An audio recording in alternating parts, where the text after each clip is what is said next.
Well, good morning, everybody.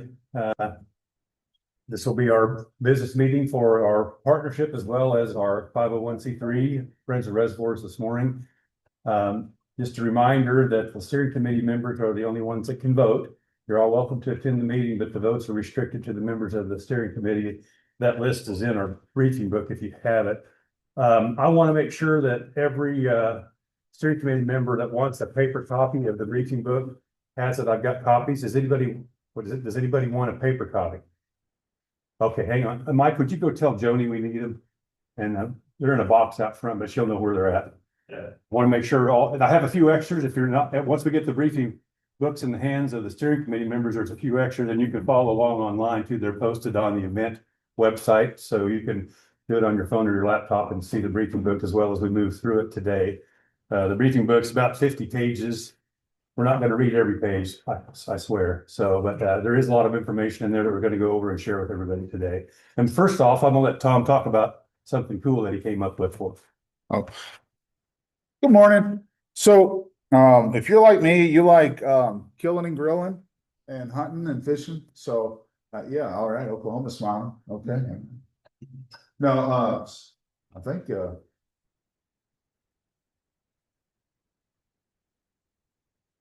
I wonder if my battery's not. Well, we'll make sure it's fixed up. I got it. Anyway, so working with the Bass Fishing Hall of Fame, one of our board members is CEO of Pradco, which owns Moultrie.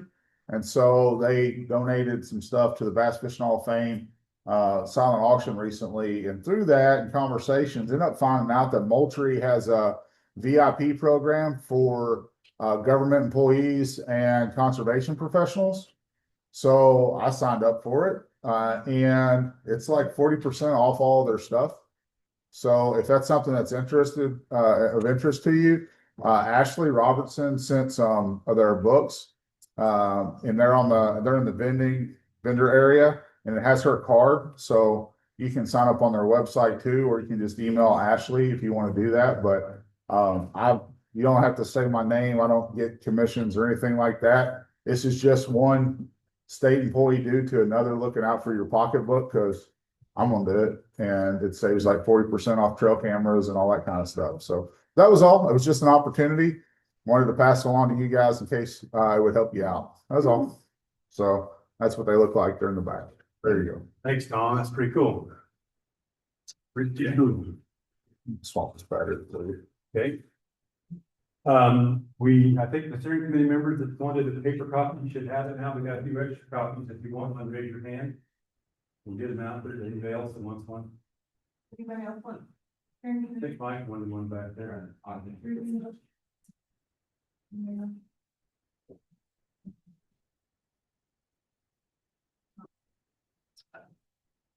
right. Please allow me to share, Doug. Oh. Share.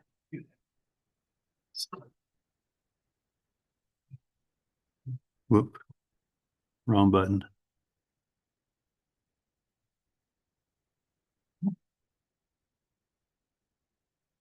Oh.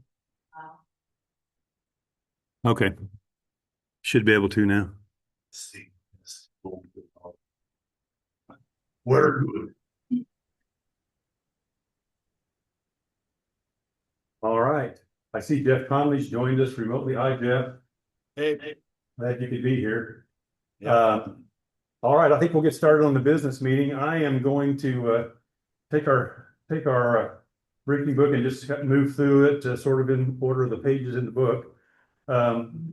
First of all, I want to take a moment I didn't properly thank Reed for the work that he did yesterday in moderating our workshop. So thanks, Reed. Appreciate it. I hope everybody enjoyed the workshop. I also forgot to mention one of our sponsors. I think I missed out on Costco or Costa Compete and Conserve. While we have not received their donation for this year yet, we anticipate one will be coming before the end of the year. So that's a big amount of money that comes in each year from them that we use for our small grant process, along with some other money that comes in for a small grant. So I neglected to get them on that list yesterday. Gene, are you up to telling people exactly how that cost to compete works? I'm not sure everybody really understands what that's all about. Sure. I know you're not feeling great, but maybe just a short explanation. It's kind of a neat process. Yeah, Costa Sunglasses has a program with their sponsored anglers that fish not just the professional level tournaments, but pretty much anybody that they sponsor. If an angler wins a tournament, they get see money from Costa. You know, you win a tournament, you get $500 extra from Costa. But Costa also allows that angler to choose a conservation beneficiary, and they, whatever the amount is that they award the angler, they award that to the conservation group. And so over the past several years, that money, a lot of it has come, the Friends of Reservoirs is one of the organizations that's on that list.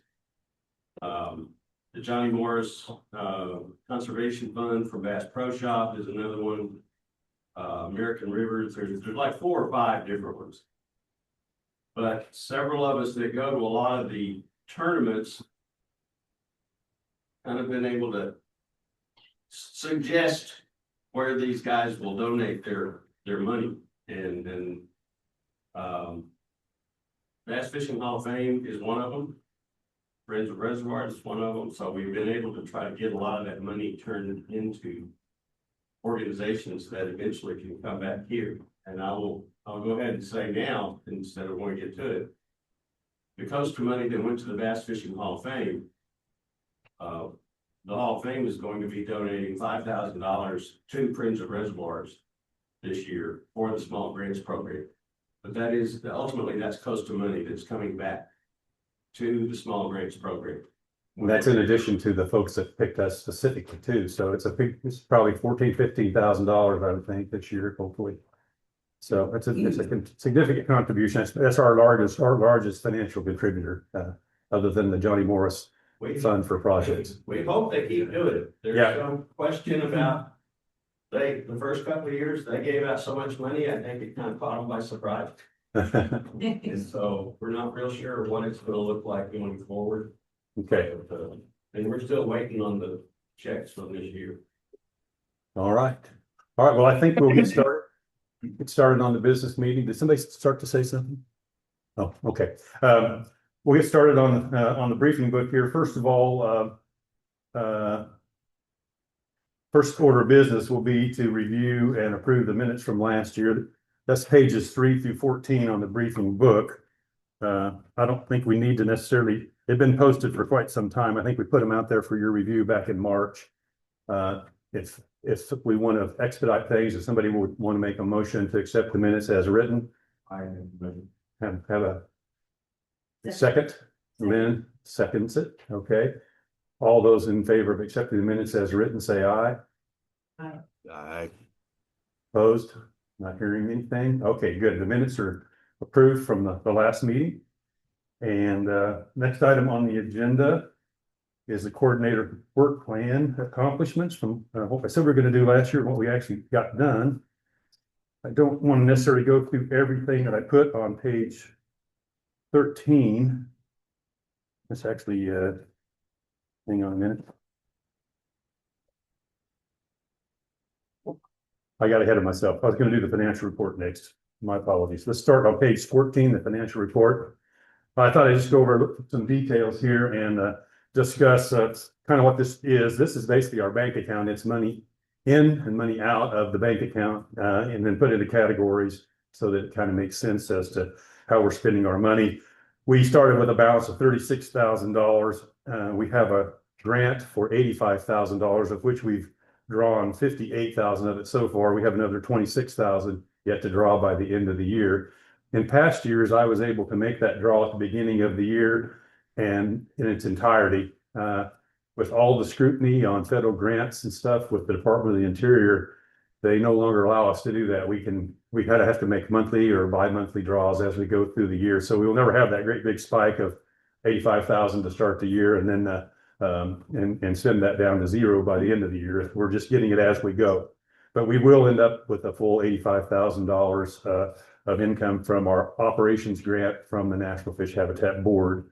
And that counts as one of our projects towards our federal allotment of funding each year as well. There's a bank adjustment of $797, which was a mistake that was made. I was charged the wrong amount for a hotel to go to the Western Association meeting. So there was a charge down there under travel for the same amount of money. They just refunded that money and we rescheduled with the appropriate amount of money. But that's that $797 bank adjustment was really just a money in and money back, money out and money back in off of a booking error by the motel. On meeting registration, you'll see we've only got like $250 listed, but we didn't move the money from PayPal over in September. We moved it over in October. We brought in about $4,500 from the meeting registration for folks coming to this meeting. So that was good. That helps pay the bills for the cost of conducting this meeting. We mentioned a while ago that the donations, so far we've only received $2,500, but we do anticipate another $1,400. And we did get a $492 donation that wasn't on here that came in last week from yakbassanglers.com. It's an apparel company, and this young lady that runs that company made that donation to our partnership, and we're going to have her listed as a sponsor for the year as well. I think that kind of takes care of the income part of it. Does anybody have any questions about our income sources and what we have down here for income? If not, I'll kind of go through the expense part. Not a lot of detail other than we're paying salaries as we go through this year for Rebecca's salary and my salary. And at the end of September, it was 45 for me and 8,000 for Rebecca. It'll be 60 for me by the end of the year and 12,000 for Rebecca at the end of the year anticipated. Travel's up a little bit this year because I was asked to attend the Western Association of Fish and Wildlife Agencies to present about our partnership at a partnership workshop held in Utah. And I did that. I attended that meeting, was able to, along with some of the other partnerships that the Western Association is involved in, spend some time talking about partnerships with the Western Fish Chiefs and the Western Fisheries Committee in Provo, Utah. I think the meeting went well. I also was required to attend a National Fish Habitat Coordinator workshop that was held in Minneapolis in September, and that was another relatively expensive meeting as well. And we'll have some additional meeting expenses from this meeting and finishing out this year. So our travel is going to be a little bit more than what it has been historically because of a couple of unique events that we were asked to attend. Anybody have any questions on travel? Okay. The other thing I thought I might mention on expenses, our legal expenses were $1,792. We'll explain that more when we get into the for business meeting, but that was CT Corporation, our legal representative for our 501c3. We had some expenses that were one-time expenses that we won't have to that won't occur frequently anymore. We'll talk about that later on in detail. With that, that's all I have on the financial report, unless anybody has any questions. I'm not seeing any questions. I would entertain a motion to accept the report as written. It has already been reviewed by Lynn, our president of the Friends of Reservoirs, and by Mike Homer, our treasurer. They've reviewed this and had already given the approval to submit it to you for final approval. Did we have a motion to help? Rich? Second? Okay. I heard some. Okay. Lynn on the second. Okay. That said, then all those that support the financial report as written, say aye. Aye. Aye. Okay, sounds good. I think we're good there. All right, I was going to move on now to the work plan that we put together for what we hope to do in 25, or what we hope to do in 25, and what I was able to accomplish. I'm not going to go over all that. We were excited to have some new corporate sponsors such as Bio-Based Maps, Solitude Lake Management, and Oasis as a result of this meeting. Wanted to shout out to them to be in their role and offering some of their products and services to our organization in exchange for the workshop yesterday and sponsoring the workshop. So we're glad to have them as a new partner. I did complete all the tasks for both the federal funds and the Bass Pro Shop Outdoor Fund requests. We were able to submit those and put those in front of the decision makers. Everything has been approved for the 2026 projects, and we'll go into that in more detail later. However, the 2026 federal projects are still kind of hung up with all this federal funding issue that's going on right now. So it'll be a while before we'll know what the outcome is of the federal funds.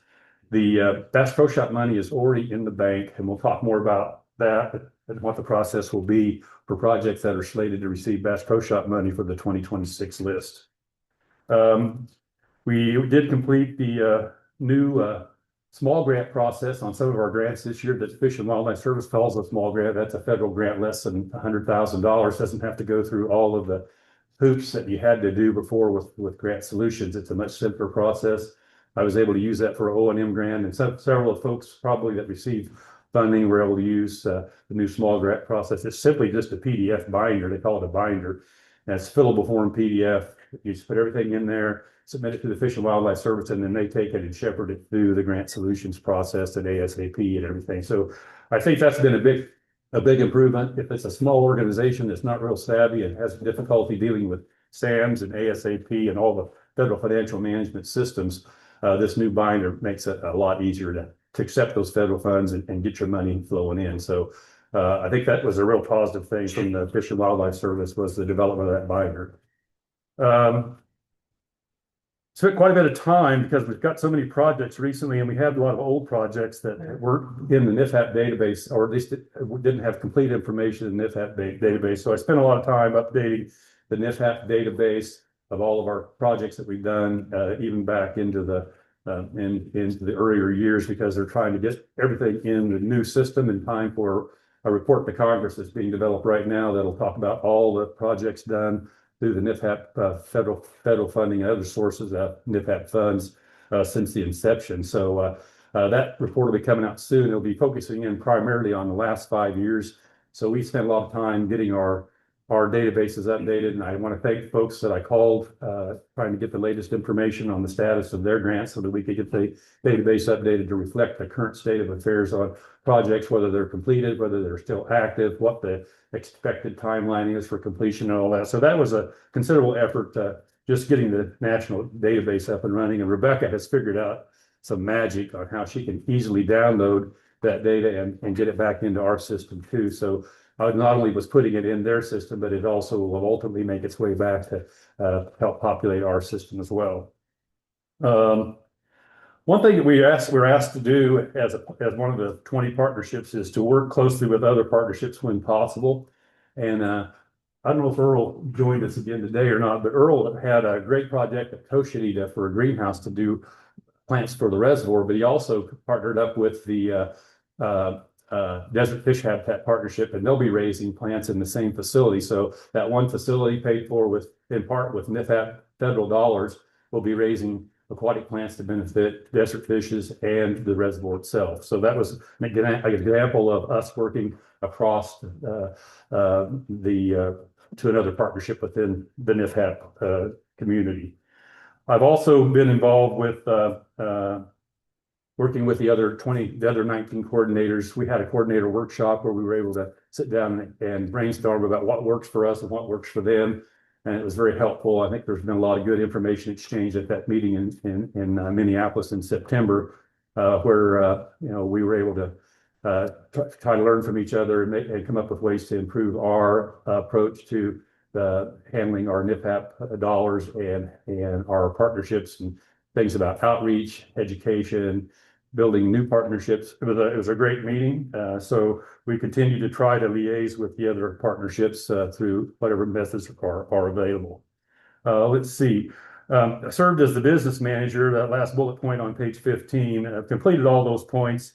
I want to make sure that everybody understands that what I do is done with the oversight of Mike Homer, and Mike is the one that reviews my invoice each month and determines, I tell him what I'm doing, and he signs off on my activities and such. So I'm not working in a vacuum. I'm working closely with Mike on a monthly basis to let him know what I've been doing that month, and then he decides whether I deserve a paycheck or not. So appreciate Mike helping me out in that regard.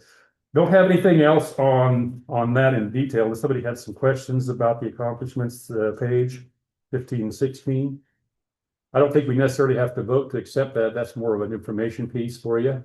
And then the next, I have a work plan for 2020. It's very similar to the previous one, but I would focus in on a couple of items on page 17. And that is that this year, because of changes in the timing of the federal fund RFP projects, we're not going to be able to do one RFP that covers both the Bass Pro Shop large grants and the federal large grants. The timing will be bad.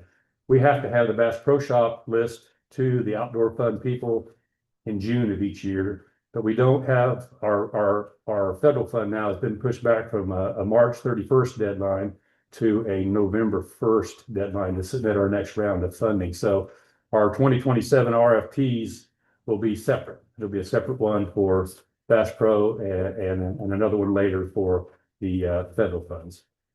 We'll talk more about that too later in the presentations. One other thing I might mention too on page 17 is we do need to find a place to have a meeting next year. And I haven't talked to anybody really about taking on a hosting role, but I'll throw that out there for you guys to chew on right now. We certainly would like to maybe go somewhere we haven't been before. So if you think that your state, it would be a good location, let me know and we can start having some conversations about where we want to have this meeting next year. Any questions about the work plan? Okay. I think we'll move over now to the proposed budget on page 18. We're moving right along. This is great. I'm anticipating that we'll start the year in January 1 with about a $39,900 balance in the checking account. In 2026, our O&M grant from the Fish and Wildlife Service will increase to $95,000 instead of the $85,000 it's been at. So we have a little bit more money to kind of cover some of the increases in the cost of doing business. So our grant has already been approved. It will start January 1 for the 2026 calendar year. And I'm anticipating a very similar income to the past years. So about $115,000 should come into the partnership this year with the balance there. And the expenses, go over some of those expenses real quickly. I have $70,000 down on the coordinator salary. I did that last year, although I'm only paid $60,000. I've done that because I wanted to. I'm not sure when I'm going to quit. And when I quit, you're probably going to have to pay somebody more than you're paying me if you want to get somebody to come in and do the job. So I bumped it up a bit. One thing that you might want to remember is that we can take our O&M project as high as $125,000 if you so desire. And if that's what it would take to come up with a competitive package to attract a replacement for me when I retire from this position, you could do that if you wanted to. But I did bump it up to $95,000, largely more so to cover the increased cost of doing business rather than any kind of salary increase. So even though it says 70, I intend to stay at the level I've been, which is 60,000 this year. Let's see. I think that's about it. So we will be spending less for the first time in a while. We'll be spending less than we're bringing in, and it's what my projection is anyway. And I think we'll end up next year around a $44,000 balance. Now you might say that's a lot of money. What could we be doing with that money instead of just letting it sit in the bank account? Well, here's the challenge. Now that we are we can only get our federal funds on an as needed basis, basically a reimbursement grant, basically is what we're operating under now, as opposed to an upfront grant for the entire amount.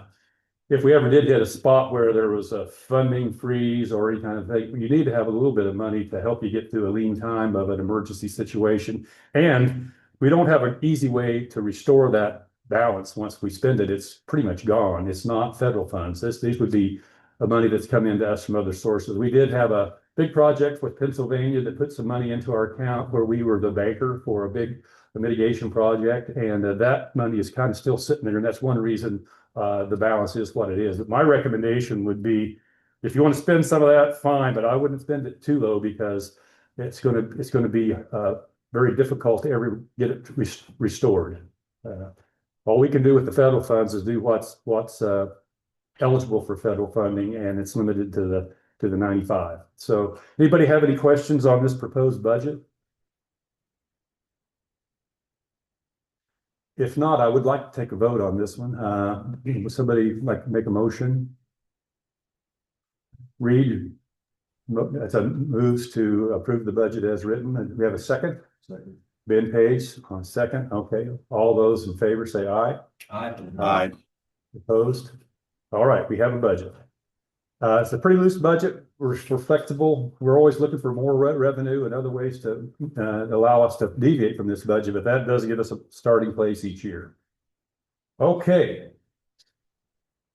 I have a review of the current executive committee composition on page 19. And I kind of should have done this one first because I was a little bit worried this year that we would not have a quorum because of travel restrictions and the shutdown of the federal government. But I went back and looked at our chapter bylaws, and the way our bylaws read, a quorum for our organization to do business requires a majority of the active members of the organization. And I'm of the opinion that the furloughed federal employees are not active, so they don't count.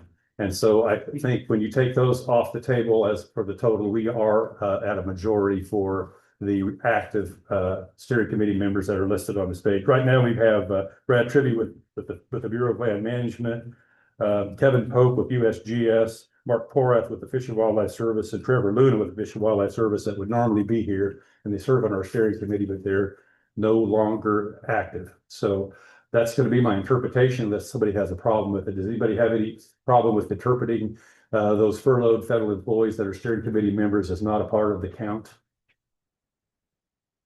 If not, I think we're going to just continue to run this meeting under the assumption that we do have a majority quorum. All right. Next page, on page 20, I want to spend just a little bit of time talking about the regional working groups. When people signed up for this, it wasn't as big a job when they first signed up as it is now with the new Bass Pro Shop money. There's a lot more projects to be reviewed than what we've had in the past.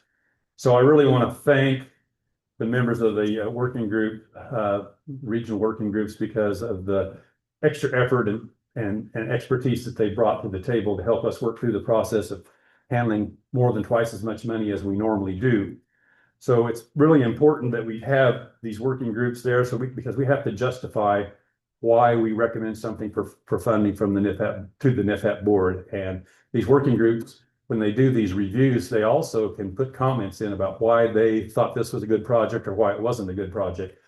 Those comments are wonderful, and I would encourage working group members to remember that those comments become valuable to us, because when we do our rankings, we can also then, in our justification for why we rank something high, we have something other than just the scores to put into the document to show why we think this was a good project and why these reviewers rated this one the way that they did. So my hats off to all the working group members. They've done a great job this year. We're going to have the same challenge next year with a list of both Bass Pro Shop funding projects and federal funding projects. So anybody that's a working group member in here, raise your hand so everybody can kind of see who you are.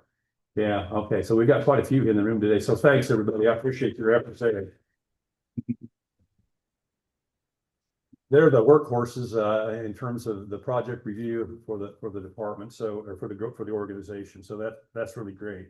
We're still sitting down there with Ben kind of all by himself in the Northeast, but we always find a way to give him some projects to review. So appreciate Ben holding the fort down in the Northeast. All right, any more questions about the regional working groups? Okay. One thing we're going to talk about later is conservation priorities, but the working group members also kind of need to pay attention to the 7 NIFAP conservation priorities when they're reviewing these projects, and in the back of their mind, what national conservation priorities is this project that I'm looking at right now meeting? We need to probably spend a little more time on making sure that we can identify all of the priorities that a particular project is meeting, because the more priorities that a project meets, the higher score it's going to get from the NIFAP board in terms of they thinking it as a priority as well. So they want to see as many of those 7 national conservation priorities addressed in a project as possible. We'll talk more about that in a little bit. Okay, on page 21, I was just going to talk a little bit about this new process with the large grants and get some input from you folks. I mentioned that the timing has changed with the federal funds, so we're going to have a separate RFP for federal funds and a separate one for Bass Pro Shop as well. The federal one will remain largely the same as it has been in the past, with a 1-to-1 match, one non-federal match to federal match. They're going to have to meet those 5 essential criteria, or those essential criteria that are listed there as hard criteria on page 21.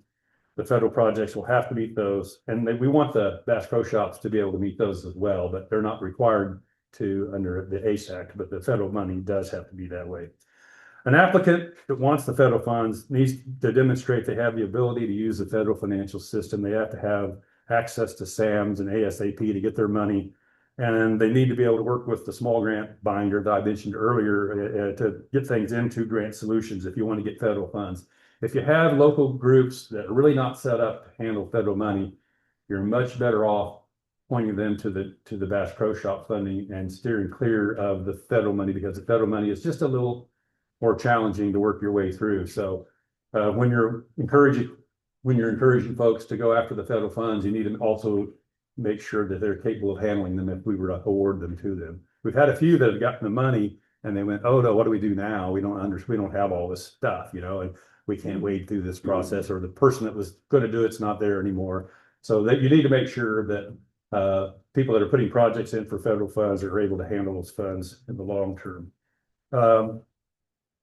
Let's see, I think that's about it on the federal. Will be pretty much the same as before. We'll probably put the RFP out sometime in early summer, late spring, early summer, to give us plenty of time to review those projects and then get them into the system for final approval from the NIFHAP board, and then it goes to the Department of the Interior and then becomes part of the 2027 federal budget.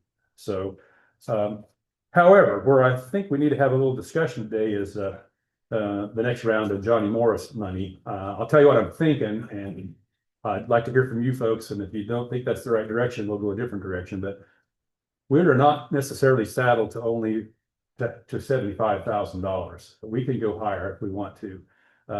I'm wondering if it would not be a good idea to bump the Bass Pro Shop application up to a maximum of $100,000. It's getting harder to get something done with just $75,000. The disadvantage of going up to $100,000 is you're not going to be able to fund as many, but you're going to be able to fund some things at a larger scale possibly than we can under the current $75,000 cap for the Bass Pro Shop funds.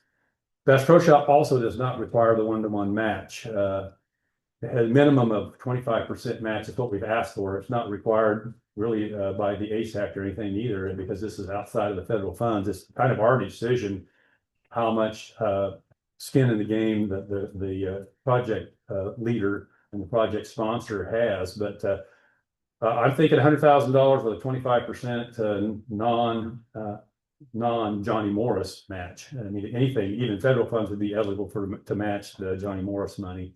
So it doesn't have to be a non-federal match. It can be federal dollars that could be used to match the Bass Pro Shop money. Anybody have any thoughts about bumping it up, or do we want to leave it at 75 and try to spread the money out a little bit more? One thing that did happen is the NIFHAP Beyond the Pond 501c3 has increased their indirect cost rate for the Bass Pro Shop money from 5%. They're going to start keeping 10%. So of the $5,000, they're going to keep $50 for administrative overhead, leaving us with $450,000 that we could distribute in grants. So it's going to go down a little bit because the NIFHAP is going to take a little bit more of the money this next time go ahead. Gene, you had a hand up. Have you had applications that requested more than 75 that were not able to fill that full amount? No, we've not had anybody ever ask more than that, because I think we made it clear in the RFP that that's the most we would do, especially when we were doing it.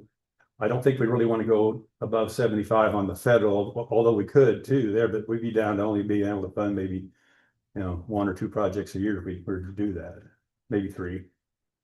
But anyway, so yeah, nobody's at this point, we don't have anybody that is asking to increase the amount to 100,000. That would be up to us if that's something that we want to do. Or we can leave it where it is. Yeah. I think it'd be pretty foolish not to, frankly, because nothing precludes you from funding a smaller project with those funds anyway. Right. All it does, by keeping it at 75 instead of moving to 100, is preclude you from being able to do a better project or a different project that may be above that amount. So I think you're limiting yourself on opportunities by not doing it. And if you don't have the funds, it's not good enough, you don't fund it. But opening it to 100 opens you up to more opportunities to do good work. It's that good work that enables and excites other funders to come in. So there's my 2 cents. So one thing that's happened, I'm going to talk a little bit about the Beyond the Pond here. There's been some changes in Beyond the Pond. There's been a brand new Beyond the Pond board that's been formed. Julie Carter with the Arizona Game and Fish is now the chair of the Beyond the Pond, and there's some other new members as well. And they're going to make a few changes. They've hired a temporary employee to come in and help get Beyond the Pond up and running. Somebody that's good at soliciting additional sponsorships and funding from other sources besides just mostly been Bass Pro Shop has about been it. It's the money from Bass Pro Shop. But the Beyond the Pond board is taking a little bit, they're taking a hard look at how things have been handled in the past. There are going to be a few changes, I think. There are going to be, we've been told there's a desire that in the past we would give our list for Bass Pro Shop to Ryan Roberts, who was the liaison with the Bass Pro Shop Outdoor Fund people. It would be up to him to submit our projects to Bass Pro, and then Bass Pro would thumbs up or thumbs down. And they have actually told us no on some projects in the past and selected others. So they'll still have a say, but the Beyond the Pond board wants the NIFAP board to have a more of a review of those projects before they go to the Bass Pro Shop Outdoor Fund people. So there'll be another layer of approval that we haven't had in the past. We'll have to put our package together, submit it. NIFAP will bounce it off of the board, and then the board will give the blessing for the Beyond the Pond people to approach the Outdoor Fund for funding those projects. That means we need to make sure we give ourselves plenty of time for the board to have a shot at it. It doesn't match up. The Outdoor Fund application has to be in June, which does not match up with NIFAP's normal project approval process.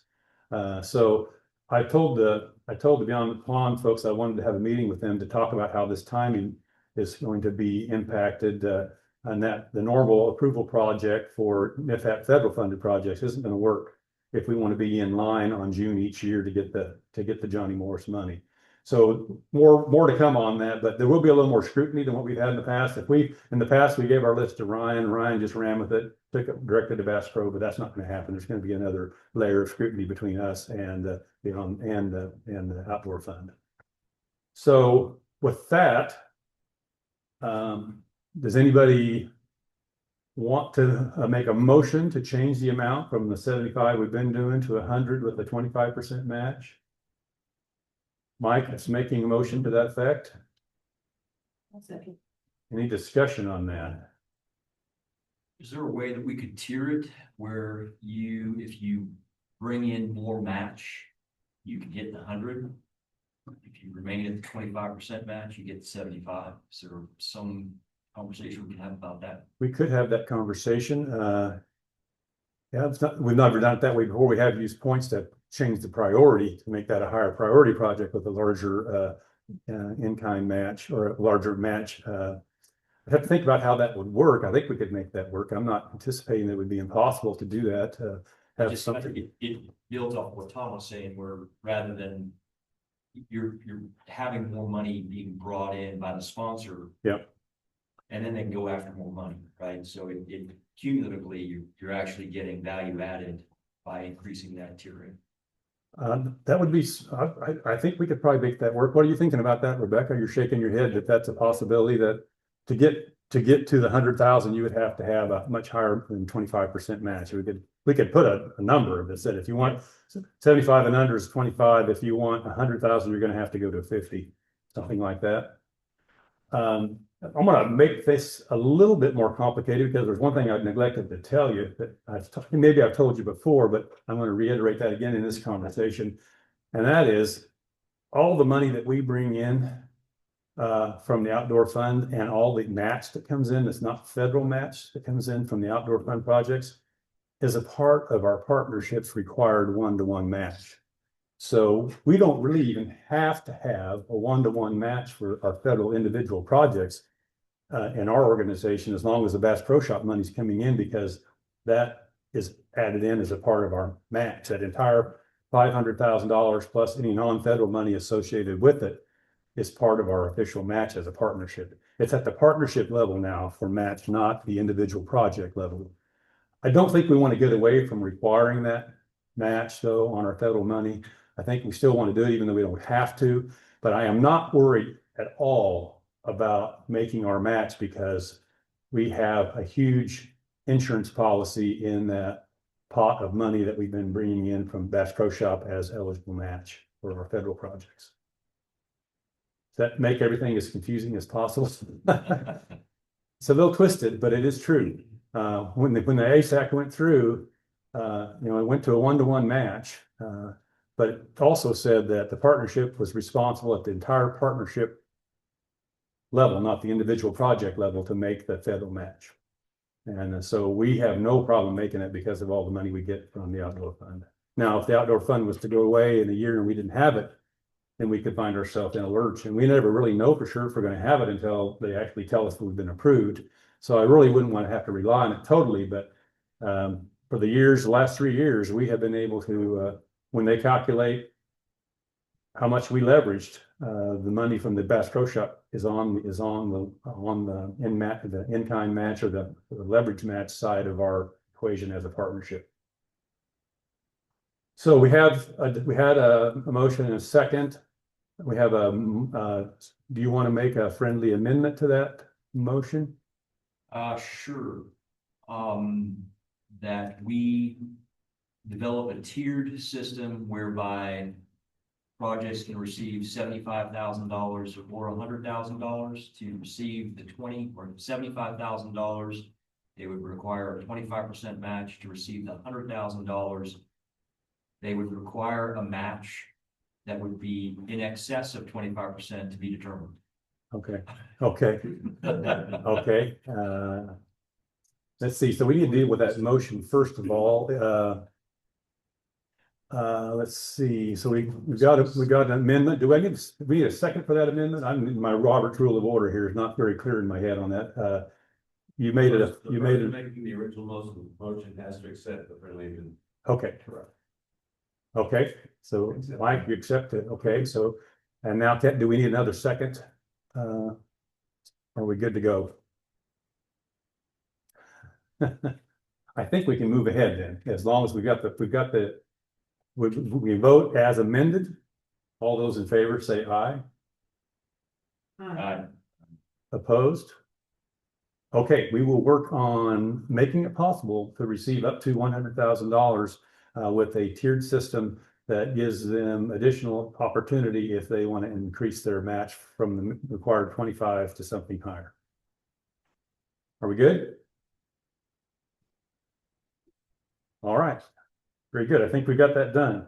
Any questions about the next large grant process with the Bass Pro Shop and the federal funds? Anybody have any questions or concerns?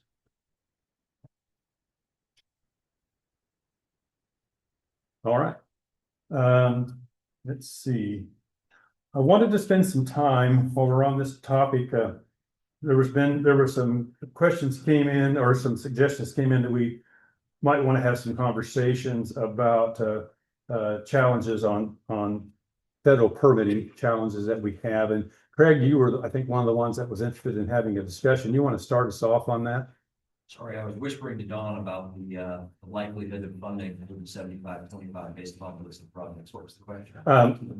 Talking about permitting issues. Yeah, so with the federal situation right now, we've got Bureau of Rec, not necessarily permitter, but a reviewer of projects on their waters out west. We have U.S. Army Corps of Engineers permitting that are official permitting processes.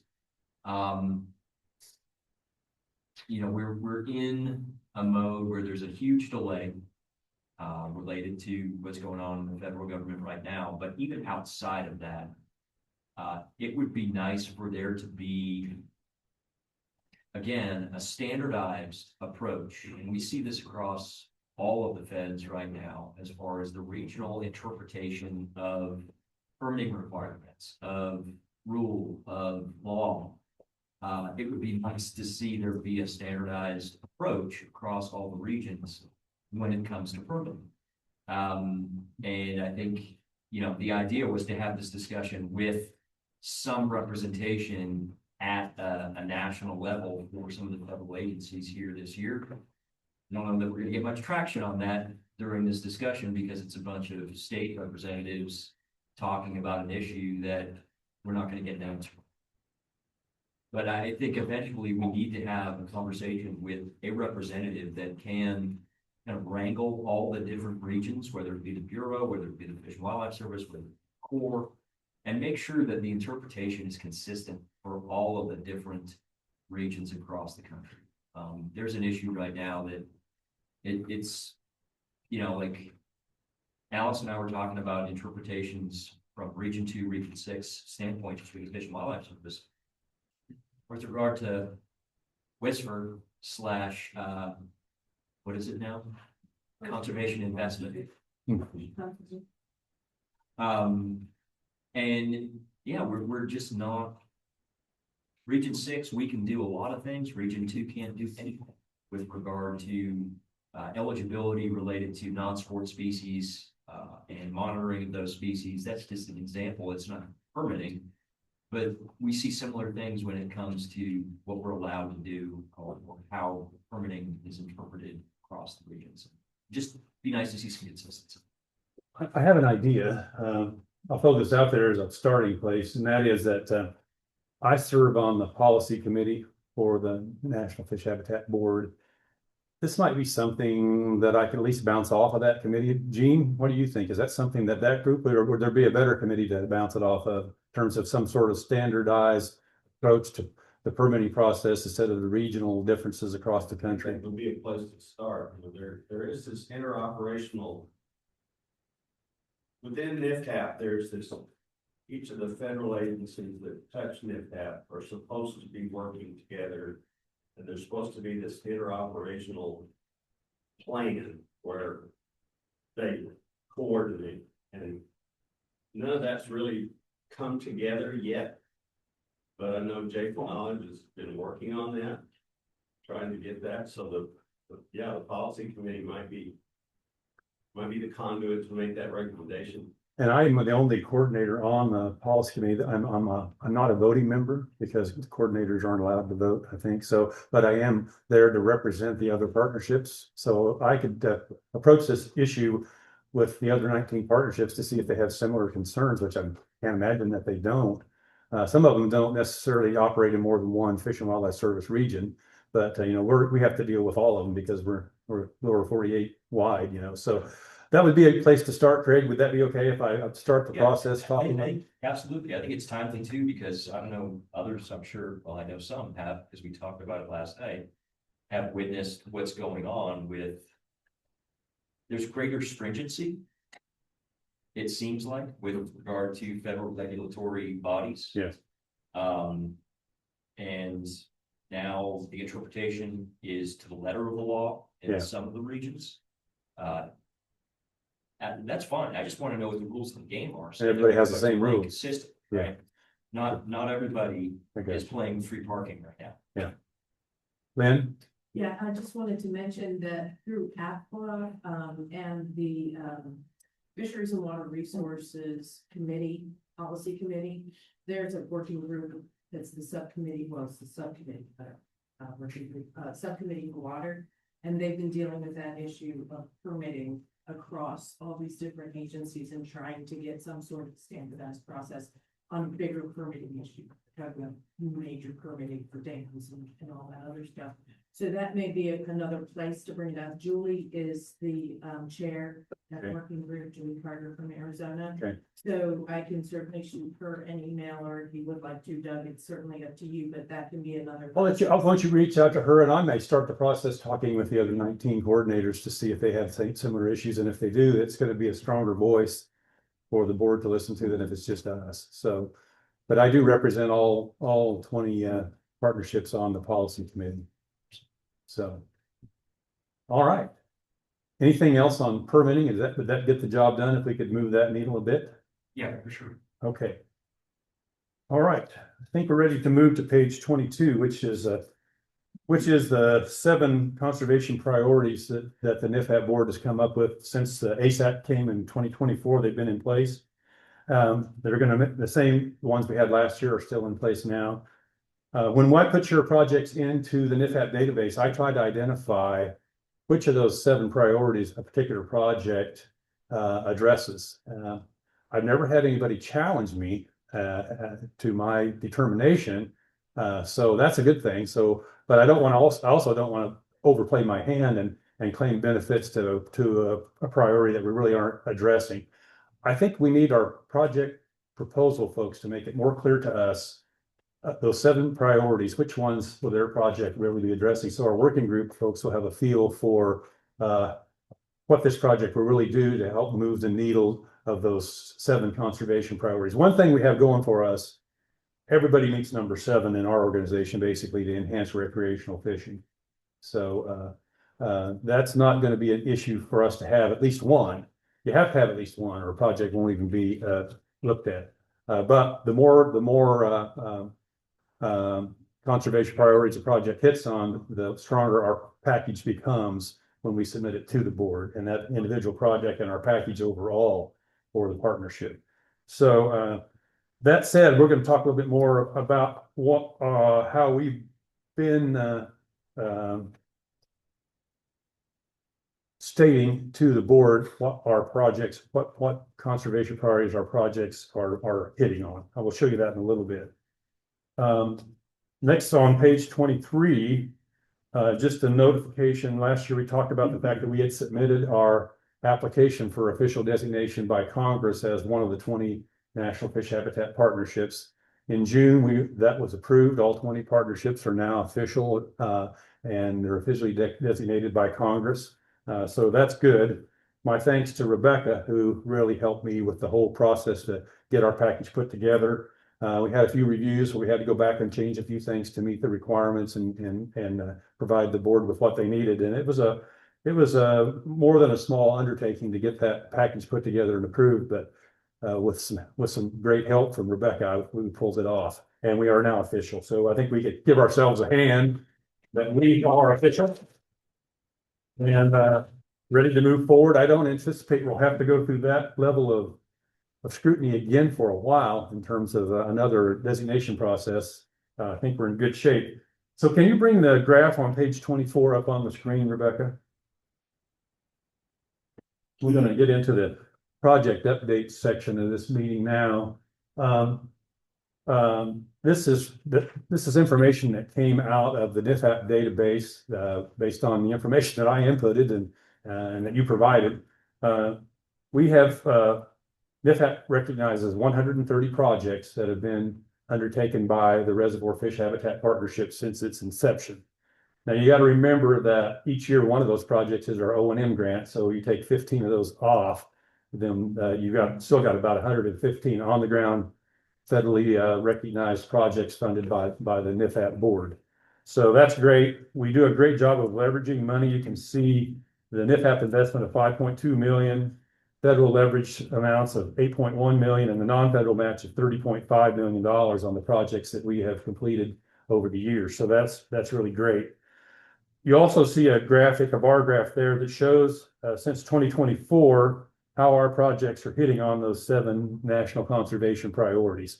Again, you can see that number 7, which has to do that we're benefiting recreational fishing, is our most common priority that we are addressing. We do really well on conservation priority number 1, 3. We've had a few projects having to do with hydrologic connectivity and that kind of thing. off channel wetland in Ohio was a project that we gave, some, priority to. Number two, reconnecting.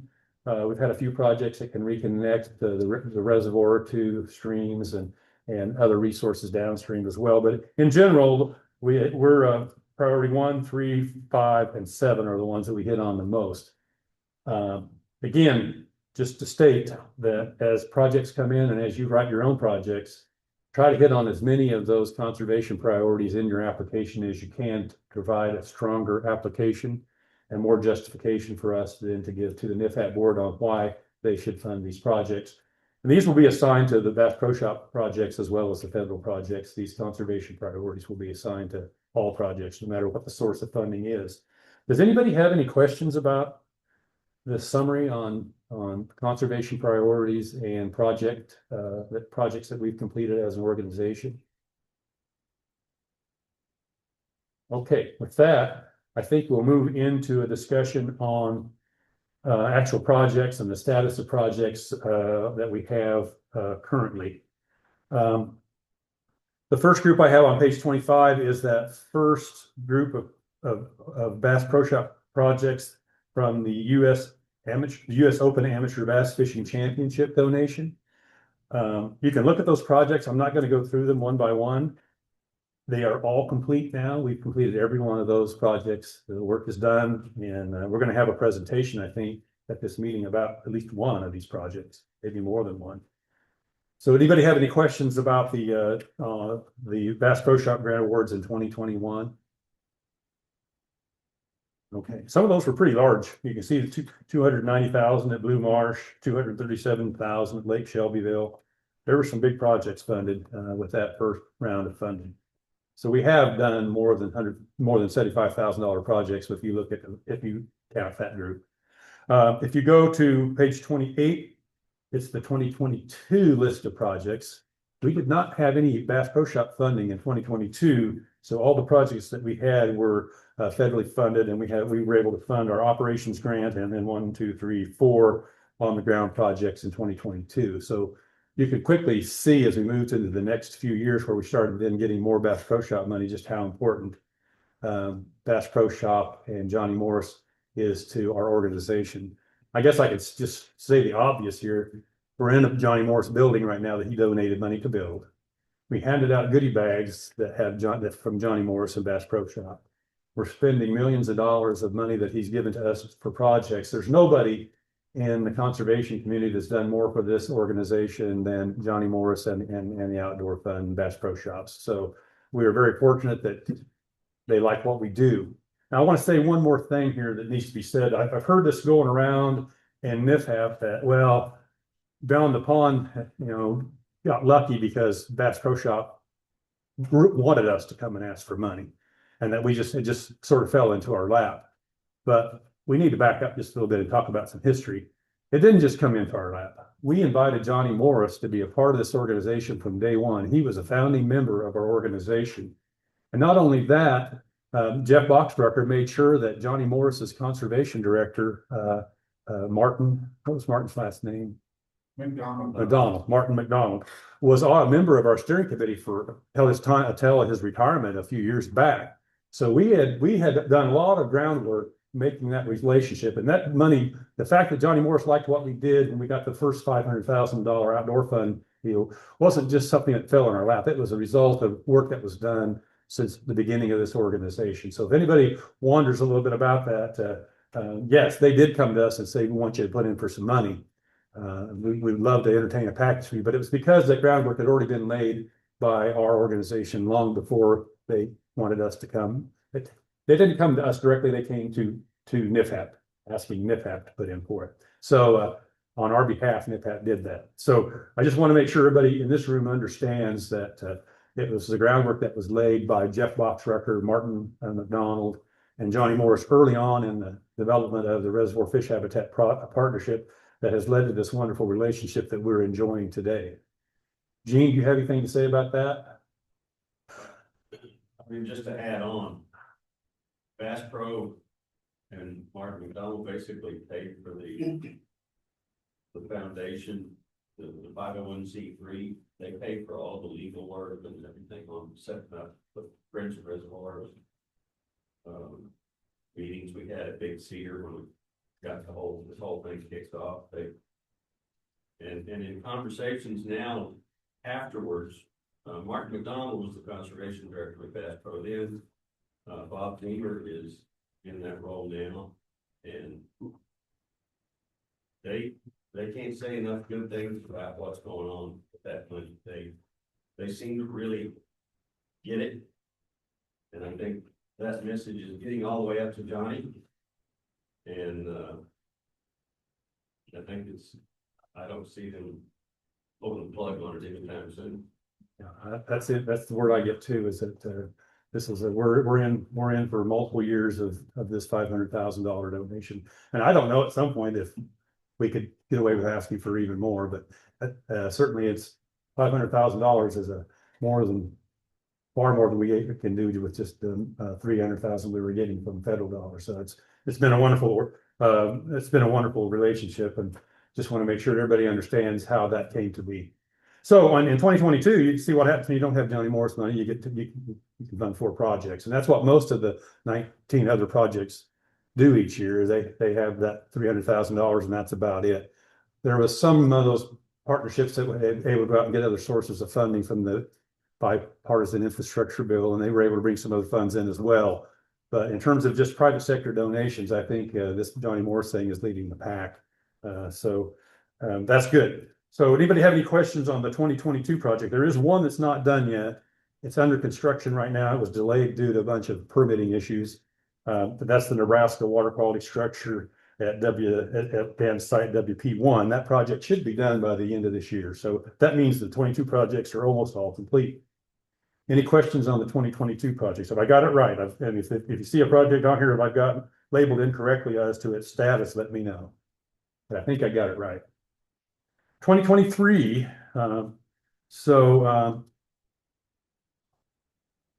In 2023, we did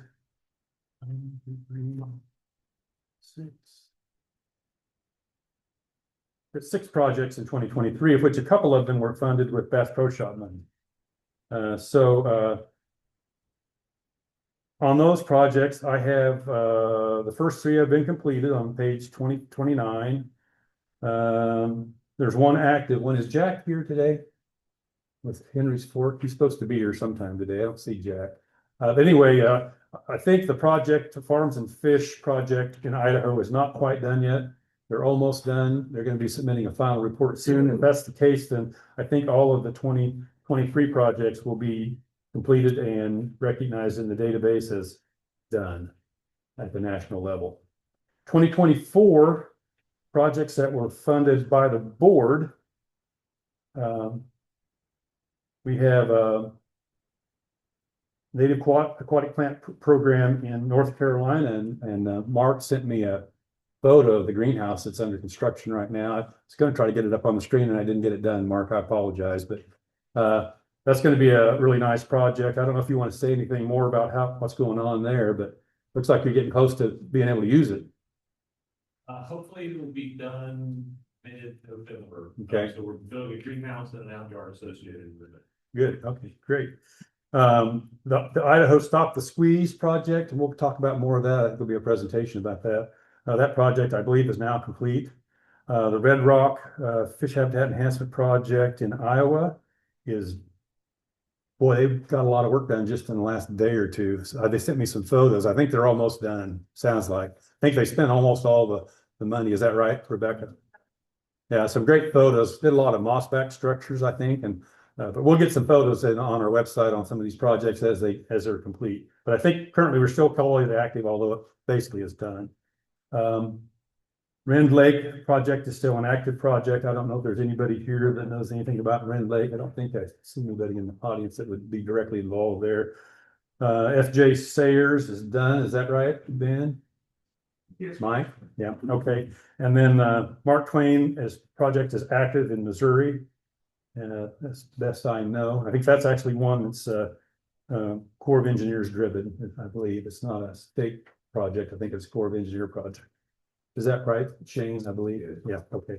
And then Kentucky Lake Paintsville, that project is active as well. And so we're moving along. A lot of those projects are getting done. When you move into 2025, it's a little bit harder because it took a long time to get those 2025 federal dollars out there on the ground. So a lot of these projects are not done. They're almost all active. If you look down through here and you see a project that you know that is not identified correctly as to the status, please let me know. But I've got active on the first page there, active on the second page. I think they're all active. And it does say in there whether what the funding source was as well. It identifies if it's a Bass Pro Shop funded project or not. So, yeah, I think that's it. Does anybody have any questions on the 2025 projects? There's a bunch. In 2025, we had the $500,000 donated by Bass Pro Shop, of which we did like 8 or 9 projects with it, and we held some in reserve because I wasn't sure that we were going to get the federal funding. And the federal projects, I wanted to make sure that they were higher scoring projects as well. And I didn't want to spend the whole pot of money and then find out we didn't get the federal funds and not have those higher priority projects get funded. So we held back. And when we did get the federal funding, then we put that issue to rest, and we went back out with another RFP for Johnny Morris Medium Grant opportunity of up to, I think we put it in there as up to 20,000, but we ended up giving them all 22,500. And we did those 5 awards recently. They're on page 38. So we have actually spent all of that. Now we've spent all of the $500,000 donation, the first $500,000 donation that came in since the tournament money that came in 21-22. So that worked out well. One thing we talked about, we call this and marketed this as a medium grant opportunity, and it was called the Johnny Morris. How did you label that, Rebecca? Do you remember? Sorry, what? That medium grant thing, you had a name for it, but I can't remember. Okay. I don't know that at this point that we're going to have to continue a medium-sized grant, although we could have that. We didn't talk about that before. We wanted to still have some of that money in reserve for smaller grants, something between our small grant $2,000 and our $75,000 grants, or up to $75,000. At this point, I think we're in a position to just move ahead with not having a separate RFP for a medium grant opportunity, unless you guys want to go back and do that. I guess I would listen to anybody's conversation if they think that that's necessary, or since you don't have to put in for a full 75, you have the opportunity to get a medium-sized grant if you want. So if you're okay with letting that ride, I think we will. So let's see. We got those last 5 taken care of. The 2026 list I mentioned before, that the 2026 list is divided into ones that are destined to be funded with Bass Pro Shop donation if we get another one. Actually, this one we already do have. Excuse me, this one's in the bank. We just haven't spent it yet. We have the money. We're just waiting for the Beyond the Pond folks to award the money on these projects for 2026. The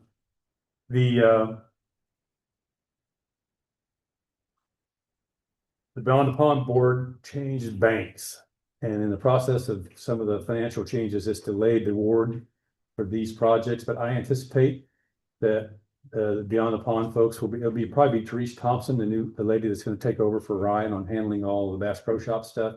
We'll probably be reaching out to the project leaders soon and say, here's your money, here's your Bass Pro Shop money, and you can get started on these projects listed for 2026 now. And then we have the list on page 43 that's proposed for 2026 for federal funding, and that includes Kentucky Department of Fish and Wildlife Resources, Kentucky Barkley Lake Habitat Restoration, Sheridan State Fishing Lake in Kansas, Northwest Arkansas Fish Habitat Alliance, and then Stockton Lake in Missouri. Those are the projects they actually scored the highest of all the projects that we had. And we try to submit our best scoring and our highest priority projects to NIFHAP to maintain our standing as a highly functioning partnership. We still run the risk of something happening to the 2027 money and not being able to fund these. But at this point, I think we're just going, if we don't get the 2027 money, we're not going to get the money for our operations either. And then we have to decide if we can even exist anymore. So I think at this point, I'm willing to just roll the dice and say, these high-ranking 2026 projects that have been identified as for federal funding, we're going to do everything we can to make that happen. There's no indication that the 2027 money is going to be gone. So we, in the ASAC, when it was approved, it was unanimous across party lines. We're not a highly contentious organization. So hopefully the 2027 budget will include funding for NIFAP, and these projects that we have listed on page 43 will be funded, as well as the ones that we're going to be awarding soon with the most recent Johnny Morris $500,000 donation. So does anybody have any questions about the 2026 projects? Okay, that's a big list. I mean, it's amazing what we're getting done. I mean, this is pretty impressive to see how much money we have and how many projects we're able to put on the ground recently. Okay, on page 45, we're going to move to the small grant program. We did something a little bit different this year. Instead of just having a separate small grant cash and then another one for donations from Mossback and Reef Ball, we decided to package them together. So we have only 3 applications this year, and they're listed there. Friends of Lake Livingston in Texas, Friends of Lake Columbia in Arkansas, and Friends of Lake Ray Roberts here in Texas. Is John Conningham in the room? He's supposed to be coming today, so, but that's our newest, one of our newest chapters out of the Dallas area. He should be here today. I hope he's going to make it. Anyway, those are the 3 small grant applications that we have, and my recommendation is to go ahead and award those at the end of this meeting, and then they can decide if they want to add on the Mossback or a Reef Ball project. We only have one Reef Ball addition, so we'll have to decide which one gets that, or somebody else will end up with the Reef Ball project. But I think we want to go ahead and vote on approving funding of these 3 small grants. I would entertain a motion if somebody would do so. Mike moves. Second. Gene. Oh, okay. Gene, we got Gene back there. Okay. Any discussion on the small grants right now? On a vote? Okay. If not, all those in favor of funding these grants, say aye. Aye. Okay, opposed? Great. Now I want to say this. If we end up with another $14,000 before the end of the year, I think I would like to go ahead and go out with another small grant RFP and get that money out on the ground as quickly as we can. So don't be surprised if sometime in November or December, we go ahead and pull the trigger on another small grant yet this year. Does anybody have a concern with that? Because I think we're going to get the same amount of money next year. So I think we'll be able to, we'll still have money for next year. We're not going to be spending next year's money by spending the money that's going to be coming in yet this year. Any concerns there about another small grant process for $2,000 cash if we get more money? That's my intent, unless somebody has some concerns about that. All right. I think that ends the discussion on the small grant program, unless somebody has any questions about that. Any questions about the small grant program? Okay, we're going to take a break for just a few minutes, and we'll come back in here and we'll switch from, actually, first of all, that would end our business meeting. Do I have a motion to end the meetings? Anybody want to move that the meeting be concluded? Okay, Rich, seconded. Reed, any discussion on ending the meeting at this point? Is there anything else somebody wants to do related to the partnership? Okay, if not, all those in favor of adjourning the meeting, say aye. Aye. Okay. Opposed? Okay, then the meeting adjourned. Take a little break. We'll come back out, and then we're going to have our Friends of Reservoirs 501c3 nonprofit meeting. We're required to have one face-to-face meeting annually, and we're going to do it here in just a little bit. Let's take a 15-minute break at least. Okay, everybody. We are going to reconvene the Reservoir Fish Habitat Partnership meeting because I skipped over one of the agenda items. We are going to spend some time talking about the Science and Data Committee updates. Rebecca, like always, has been really busy working on lots of different stuff, and so I'm just going to turn it over to her and let her kind of go over what's going on in that regard. I might say that she's probably going to get into the discussion, but there is a need to take a hard look at the membership on that committee and try to beat this thing up and revitalize the Science and Data Committee and get a little more activity. So I'm gonna turn it over to Rebecca and she can talk about all that. All right, thank you. All right, Mike's gonna keep this going from the back for me. For now, get your phones out. I have another survey style presentation. The trick is really that I actually didn't have to put much together because I'm just gonna make you guys populate the screen for me. So get online, you can take a picture of the QR code and that'll get you there. And we'll just watch and see as you guys join. And let me know if you're having any trouble.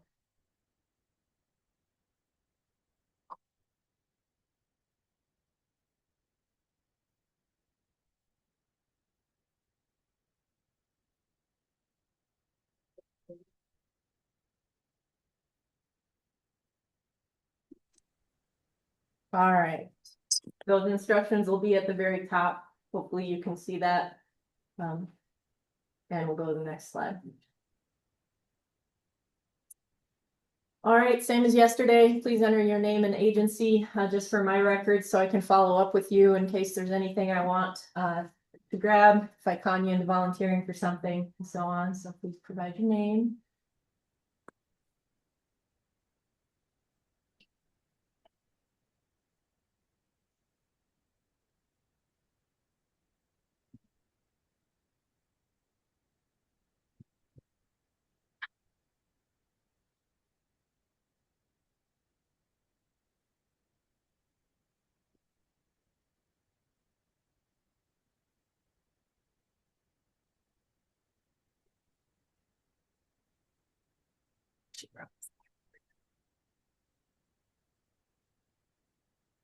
All right, good.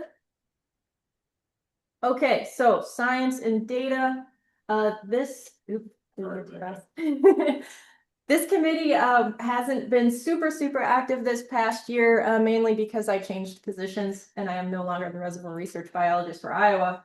I'm hoping that we can get more specific direction for the coming year and get some more specific folks picked out, as Doug mentioned, who can focus on a task just for the next year. So, you know, if you have some opportunity to contribute to some of these topics, or if you have some new ideas of ways that we can use better science or develop better science for the partnership, it's not going to be necessarily a lifetime career long obligation. Let's just plan the next 12 months and get some really tangible goals figured out.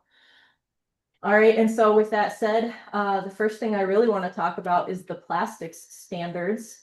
On your phones, I believe you can click the Click Me link and it will take you to a full document of plastic standards. The headings on that are really are shown in the bullets there: avoidance of toxic additives, durability considerations, virgin, recycled, and reclaimed plastic and processes. And Steve, do you want to come up and talk about that a little bit by chance? Right. I think you'll do a better job than me. We're gonna do a whole presentation on this later. Okay, do the short and sweet. No. Oh, well, do the long and sweet. No, there's no long. I am gonna mention why I took this process up, and I want to thank Gene and Dave Terry for getting into this with me. The short version is, I think if we're going to use artificial habitat, we need to look professional, very professional. And I will show you an example from Oklahoma in Red Crest in Tulsa, where I thought we were doing a really good job on an artificial habitat build. And then afterwards, it has kept me up at night.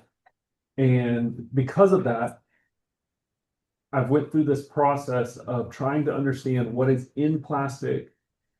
And I'm a private lake manager, and we already do these processes with herbicide. There's a way that herbicide is approved by the EPA for our use.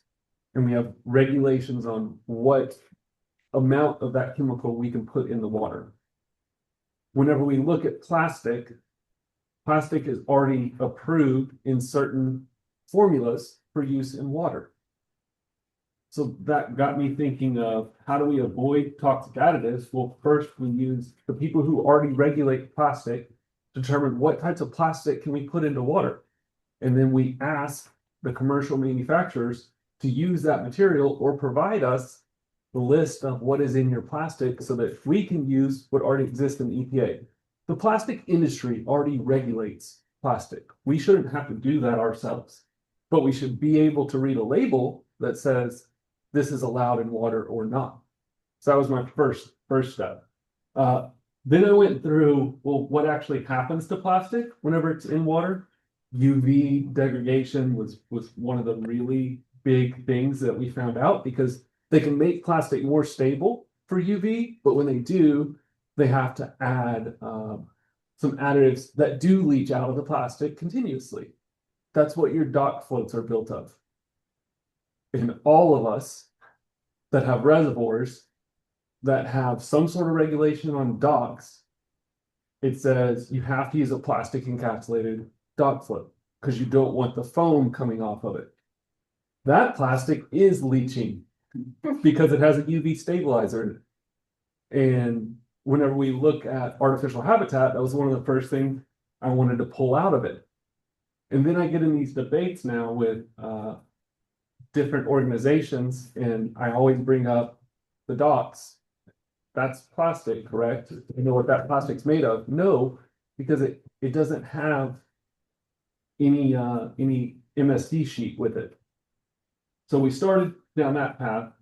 Then we got to this virgin, recycled, reclaimed. How are we actually manufacturing the product, and what is it carrying with it to our job sites? Or the one I'll show you in Tulsa, what are we creating on the job site that is then going to go into the water as a microplastic? And I took this document that hopefully you've seen now, and I handed it to every commercial manufacturer of artificial habitat in the US. And I have 3 companies that, after reviewing it, said, we are already doing these things in some way, and we will provide MSD sheets to any agency that asks for them. And we will tell you our process of how we capture materials as we're building them. So you have Mossback Fish Habitat, Texas Hunter, and Pond King are the 3 commercial manufacturers who have signed on to this document and provided us a contact for somebody in their organization that you can get with to get an MSD sheet. So some of those products are not made in the US. Some of those products are made in the US. So there is some differences with them. We can discuss that in private because I don't want to try to promote the use of one company over the other. But I think it's very important that we understand we need this to be professional. There are already regulations and regulatory bodies that exist to tell us what types of plastics we can use in water. And we just need to hold the commercial manufacturers accountable for that process. In this document, there is some standards on what we should do if we are going to make something ourselves. Because if I'm going to hold a commercial manufacturer responsible for the materials they're using in their processes and what they're putting into the water, I believe we should do that for ourselves as well. For my private company, I've decided what that looks like is buying all of my materials, because it's too big of a challenge for me to do every day and train my staff and have that available. So I'm going to purchase commercial materials. You don't have to purchase commercial materials, but you should hold yourself accountable. And it could be little things. It could be putting ground cover out that can capture the plastic that you're actually cutting. David King wasn't able to show you the process he's using to clean his product, but I will tell you there's 5 steps in it. I've sat and watched them do it with a full hood on and in a vacuum room. And I understand that it would be difficult for us to do in the environment. It would be very difficult. So please review that. I still have, I would be glad to take any corrections or add anything we want to it. It's a living document. Major League Fishing has signed on. Of course, I talked to the president and CEO, Boyd Duckett, and he signed on immediately that we will make sure all of our projects follow these Gene was able to get bass conservation under his direction. We're gonna start pushing for organizations, angler organizations, to hold themselves accountable as well. So this is hopefully a big step. I don't know if that's what you want, Rebecca, but good job. Thank you. I really appreciate your leadership on this. This document was brought to the Reservoir Partnership during the year, and we tried to provide some commentary, but really, as you can see, the group of people that are providing thought to this is much, much, much larger than just me or Doug, and it's something we're just really lucky to be a part of. So thank you for bringing it to us. Has anyone not been able to bring up the full document if you wanted to see it? Because we could potentially walk through it if we really wanted to, but I'm hoping. Yeah, there we go. If you'll scroll down, so that's the intro. Scroll down, I just go through what already exists in how to avoid these chemicals, what we should be looking for in a safety data sheet. I don't go chemical by chemical because that's not my job, right? I'm not a chemist. I'm saying here's what already exists. Durability considerations, it talks about depth, PB. Keep going down for me if you don't mind. The construction process, the different types of plastic, we do have to consider what was the previous use if we're going to do a reclaimed plastic. If you notice, Mossback used to talk about how everything was recycled. If you don't know where it came from, how do you know what it's been through? So they started pulling some of those things out, and they're using more virgin PVC because it's actually more controllable for them. Or their recycled aspect is now coming back out of their facility. Keep going down just a little bit further, and you will see you'll see the authors, and then we would love to add anybody who wants to comment and help us. We would love that. And here's just a checklist. This is the checklist that we asked the manufacturer to go through. This will be a checklist for my staff if we're on site building something or qualifying a project. And a lot of it has to do now with qualifying where we're going to put habitat to avoid UV. One more time to go down. Those are the companies, those are the contacts. If you want an MSD sheet, and we were able to get both David and Brad Metzler, who's the president and owner of Pond King, to personally review it and assign a person. And I have a copy of everybody's MSD sheet, but I told him I'm not going to be the one to send it out because I think it's your responsibility to build that relationship. So that if you have a question, get it directly from the source. Thank you. All right, while you find your way back to the Mentimeter survey, I think there are two pieces to think about for today. One, I would like to entertain a vote to adopt these best practices as part of our partnership's standard expectations. And that's just kind of a high level, how do we want to operate? Can we always achieve it? Well, maybe not, but we can work toward it, right? And we should set that goal. And second is have a discussion of how does that translate to our decision-making process? Are we going to use that survey that Stephen just talked about as part of our small grant process? Are we going to score accordingly? Are we going to, make sure that it's highlighted in our project criteria right up front and make sure people know that, hey, this is the standard we're setting. Are we going to say projects must follow these guidelines or must obtain things from these companies that have signed on? There's a wide array of ways that we could implement it. All optional, all up for discussion today, I think. So I really would like to hear. Yeah, go ahead. Oh, I have one more left. If you do this, I also would like for you to adopt some sort of review process for this. This is our science today, and we don't need to hold ourselves accountable today to what the science is in the future. We need to be able to adapt to it as soon as possible, but we need a review process. That's a great point. Yeah, and this might be a topic we revisit at every annual meeting and just say, is this where we're at? Are we keeping up? Do we need to try and funnel some more money into research somehow to help And then do feed we it? hand it back if hand it back to the commercial manufacturers and say, this is what we've learned. If we learn that we need plastic to be made of an organic fiber, if we hand it to them, they can go figure out what that will cost. Yeah. And don't think that I haven't already made them all think about that. Great. All right, Mike, so in I the, was just want to ask Steve something, so like, here's the situation in Arkansas where a major marina is gonna rebuild the whole boat ramp. And I guess it's gonna be enclosed styrofoam. Yes. So, you know, if this goes through and it becomes, you know, law or whatever, how's that gonna affect the cost? Well, currently there is no UV stabilized dock float that doesn't have carbon black in it. So you aren't going to be able to hold dock floats to this standard. I'm talking specifically about fish habitat. And the work that we're doing.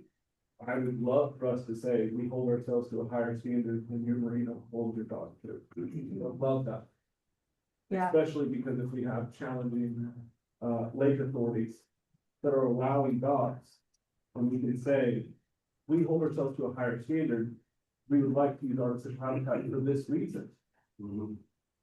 Because I have also jokingly asked lake authorities, how close do I need to put the habitat to the dock float for it to count in the dock float? Because I could just get Texas Hunter to build me a dock float that has a habitat attached to it. And just start building those dock floats. The type of dock flows is usually by managing authorities, so the Corps of Engineers are required to encapsulate the film for new docks, so there's tons of docks that are still out there that are grandfathered in, that have trees growing up.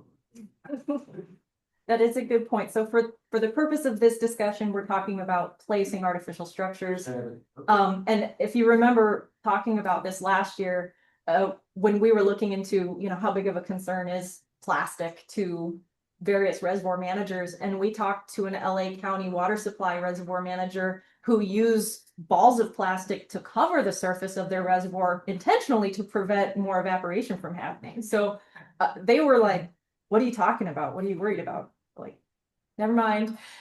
Don't worry about it. But so there's tons of other plastic being used for other purposes in our reservoirs, but we're just really, this is talking about our artificial structure placement. All right, go ahead to the next slide, Mike. Oh, did it start over? No, this was actually the third slide. Oh, okay. Well, go ahead. That's funny. Okay, so before, well, you guys can vote if you want, but basically I would like someone to, and I'd like to entertain a vote to approve the partnership's adoption of these standards. Do I have a motion from anyone? Lynn, do I have a second? Jean, thank you. All right, and do I have any discussion? So to build off of what Steve said, I haven't read the document, in the document, is it stipulated that there's going to be a review of the document? In the bottom of the document, it says that this is I'm paraphrasing, this is a living document that will be reviewed continuously. Okay. Maybe we specify what the interval is, Sure. go back and revisit, just to make sure that we hit that. Yeah. Is that kind of? Yeah, and that's kind of part two. How do we as a partnership implement this? And that'll just be open discussion. We can write all that down, and we don't have to vote on it today, Okay. but we can definitely Yeah, talk and I'll about speak all to of Jean. that. That is not Jean or I's document. If you want to do this, it is now our document. I will hand over ownership, because this was just me. I gotta push the ball somewhere and hold Major League Fishing accountable. So that's how we do it. Any other discussion, concerns about the document? Yeah. So did a big project this spring on Pineview, putting in a bunch of habitats. There were two discussion topics that ruled. One was snagging and one was plastic. Right?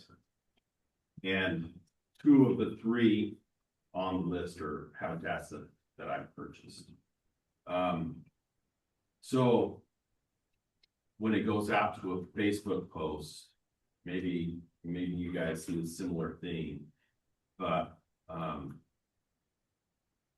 the public's watching, right?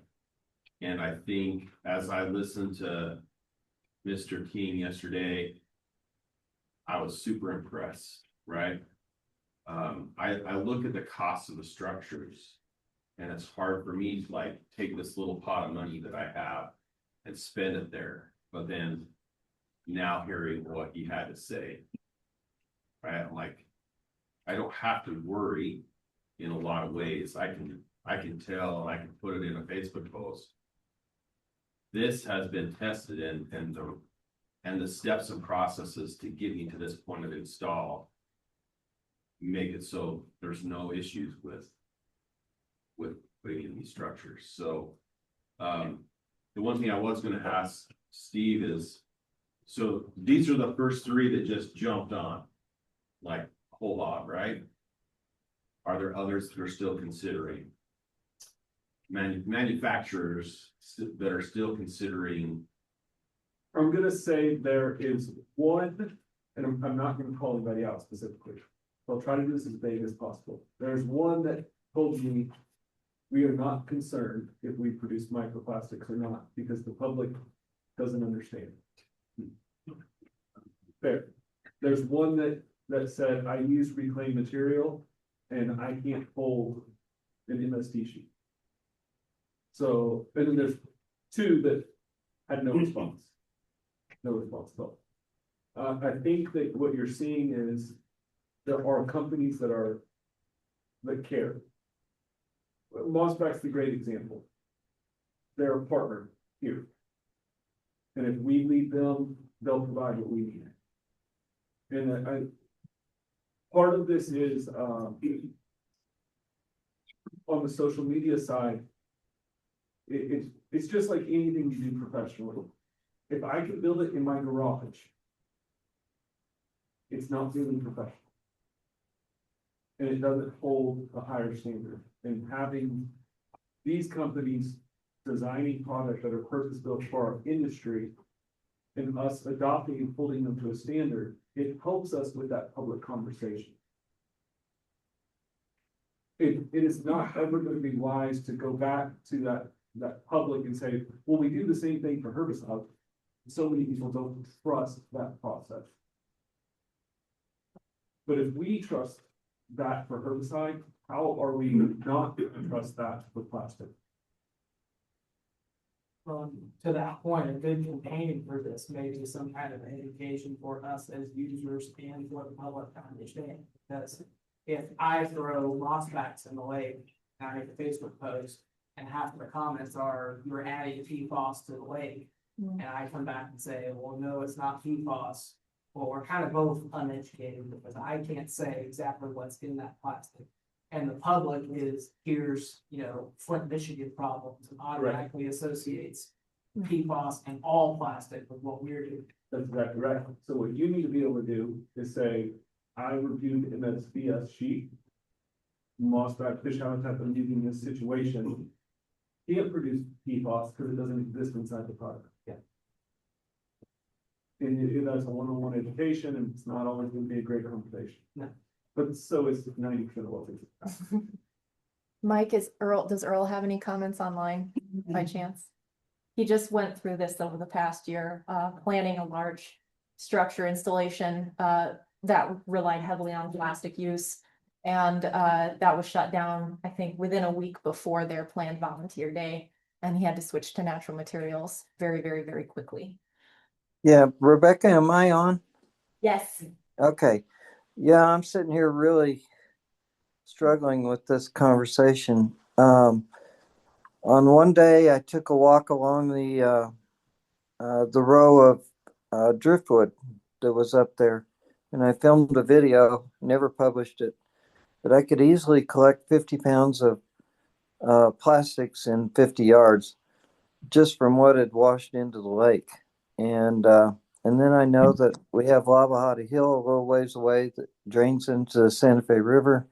All the traffic that heads up to Santa Fe and Los Alamos is spreading their microplastics from tires up there, and there's nothing to keep it from coming down the river into the lake.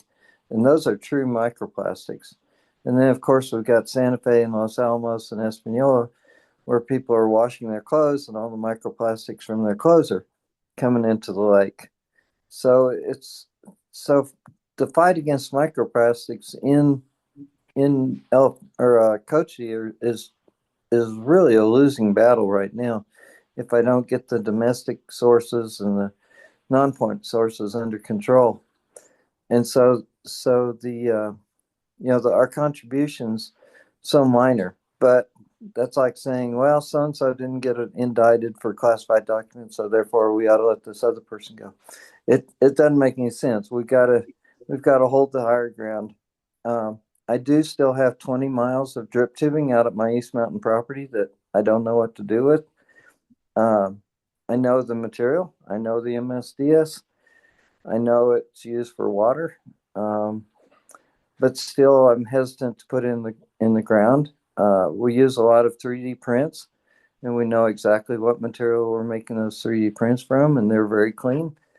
But I'm still just hesitant. But I was lucky enough to have literally millions of board feet of juniper around the lake, and I found plow disc and other ballast and a bunch of lag bolts, and I was able to salvage a project with that. We are doing floating islands out of coconut husk now, and looking at hemp and several other products to use in place of the plastics. For the real, Americo makes this one type of mat, and we're trying to replace that.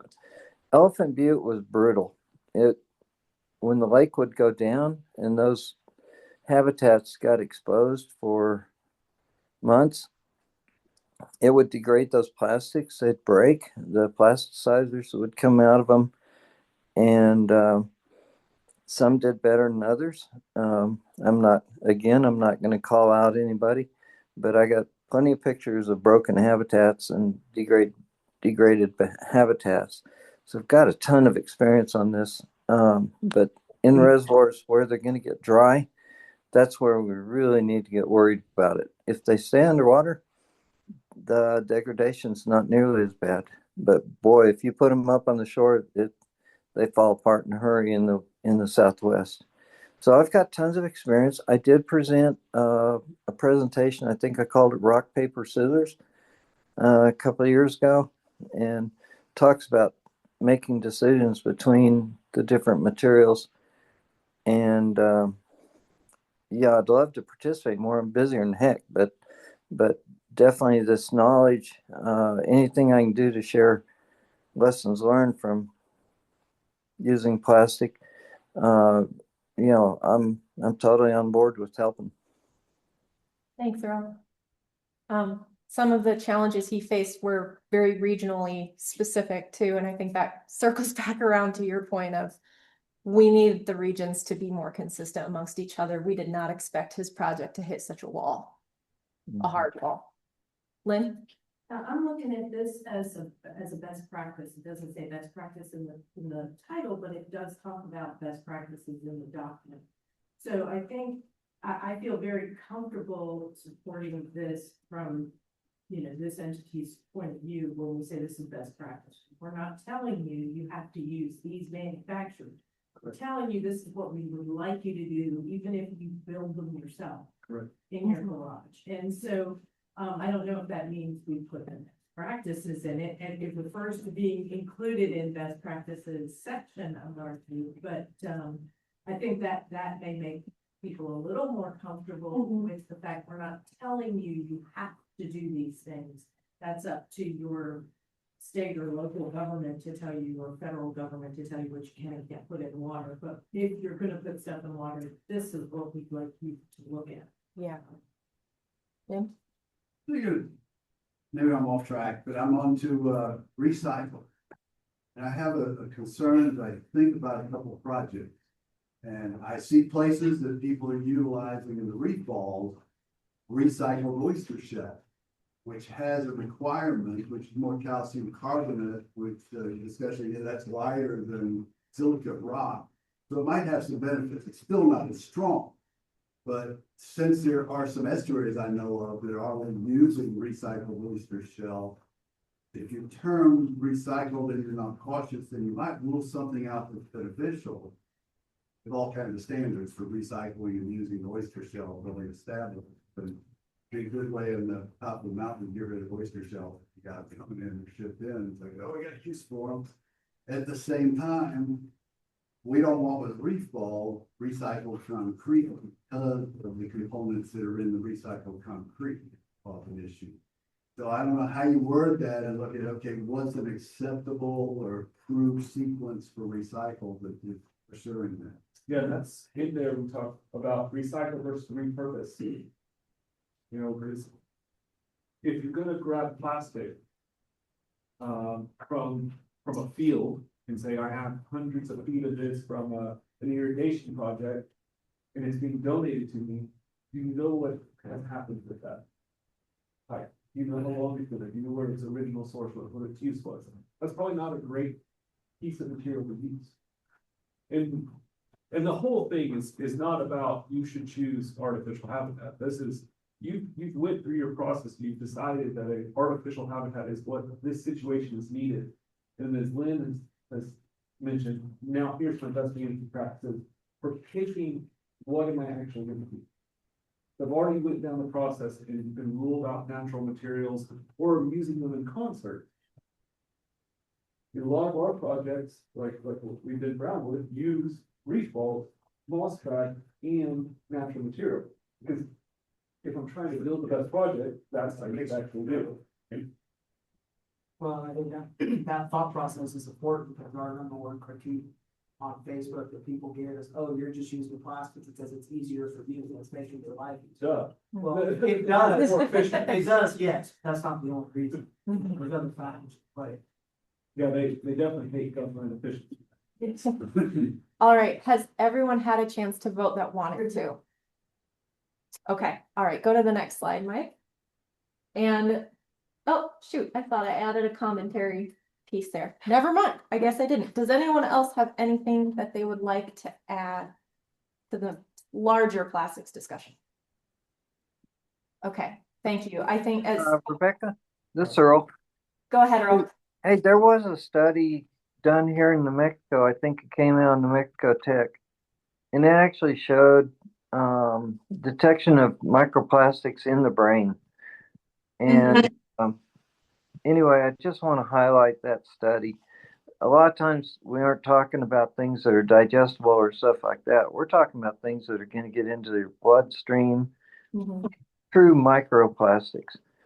And a time period, you know, these little things I see on the shore, eventually if they sit in the sun long enough, they're probably going to get down to that size. This is going to take some time for them to get down to that size. But I'm really concerned about, we don't know what the effect in fish and in the human brain, we don't know what the health effects of these things are going to be, but it doesn't look good. And so, if people aren't aware of, you know, just how many studies have been done that shows microplastics in the flesh of fish and now microplastics in the brain, it definitely is something that is new to me in the last few years that has really raised my concern. And as I help my clients up there at Coche Pueblo, the governor's always asked me, is it safe? Is the fish safe? Is the water safe? Is the food safe? And this one is one that's keeping me awake at night because I don't know what the long-term effects on the human's going to be. Yeah, and I can recap some of the literature that I've reviewed on it shortly. We've got at least one more question in the room before I switch over to that. Go ahead. Yeah, I apologize. I came into this discussion late, so maybe I'm rehashing something that you guys have already covered, but I guess I'm curious, is this just about microplastics, or is there concern about like other leachates from plastics or rubbers like 6 ppq or something along those lines? Well, go back one slide, Mike. We started with macroplastics, so just since we are placing artificial structure in a number of places, that's one step. And sometimes that's enough for people members of the public to say, why are you putting garbage on our lake? So there is a PR issue there, and you know, a way that we can maybe do it better, or in some cases might decide not to use artificial at all.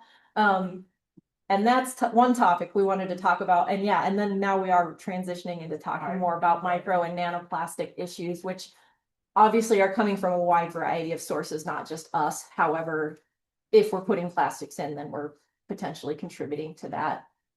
So it's both. Did we have another comment before I moved on to microplastics? Okay, great. We did have a motion. Oh. Yes, we did have a motion and a second. Yeah, so I called the vote and said if you haven't voted yet, then please do. Okay, so this This is the vote, yes, and I have their names documented way back, so we should be good. So if you're not eligible to vote, I'm just gonna throw it out later. Okay, next slide. All right, so yeah, let's talk about microplastics. So, as Earl was saying, we do have a lot of concerns about microplastics in water and how that translates to potential issues in fish, potential issues in humans. But that is so far beyond what we as a group can really manage or even are realistically responsible for. And so over the past couple of years, we have been talking about, you know, do we help fund some research? Do we organize something to at least assess whether there is any measurable impact from this? If you remember last year, I was representing the partnership with a group from Louisiana State University that was working on a multi-state conservation grant where their study design was very, very broad. It was spatially broad and not super detailed per reservoir. Okay, so the study design that they ended up having was a few samples from the sediment and a few samples from the water column and a few samples from the fish for a variety of reservoirs across the country in reservoirs that had artificial habitat and reservoirs that did not. I think that it would be very difficult to detect any kind of impact at that level simply because we know that microplastics don't leach and distribute evenly across a reservoir. You're going to need to sample, you know, right next to that structure. You're going to need to know exactly how old it is and when it was placed and how deep it is and how much UV exposure it's had and all of these other things. So we did kind of keep in touch with that project. They did put in for a grant last year. Unfortunately, they and almost everyone else I know that put in for a multi-state conservation grant in the last round did not get it approved. That money was directed toward other things. I think mainly the next national fishing, hunting, and wildlife watching survey. And so there just wasn't as much money around as we would have liked to fund these. And also just we got dinged real bad on the scoring for that grant. So it did not get funded. I think they're kind of in a holding pattern. I think they're going to go for it again next year, but we'll see how federal funding is in the next round of multi-state conservation grants. So Louisiana State Steve Midway is leading that. And then as we were talking about that, we kind of ended up hooking up with a professor from Schreiner University who had more of a targeted study plan. And that's Kylie Miller. He is a chemical engineer. And his plan was to take some of these artificial structures, let's say a mossback structure, place it in an accelerated aging chamber, and have far more specific data in a mesocosm type setting where he knows exactly what it looks like chemically before it goes in. He knows that it's new. He knows the complete composition of that and puts it in this aging chamber, essentially simulates several years of aging on it using a combination of temperature and pressure. And then when he takes it out, he can remeasure all of those metrics again and see how much leached out, see how much broke down, see how the chemical signature has changed.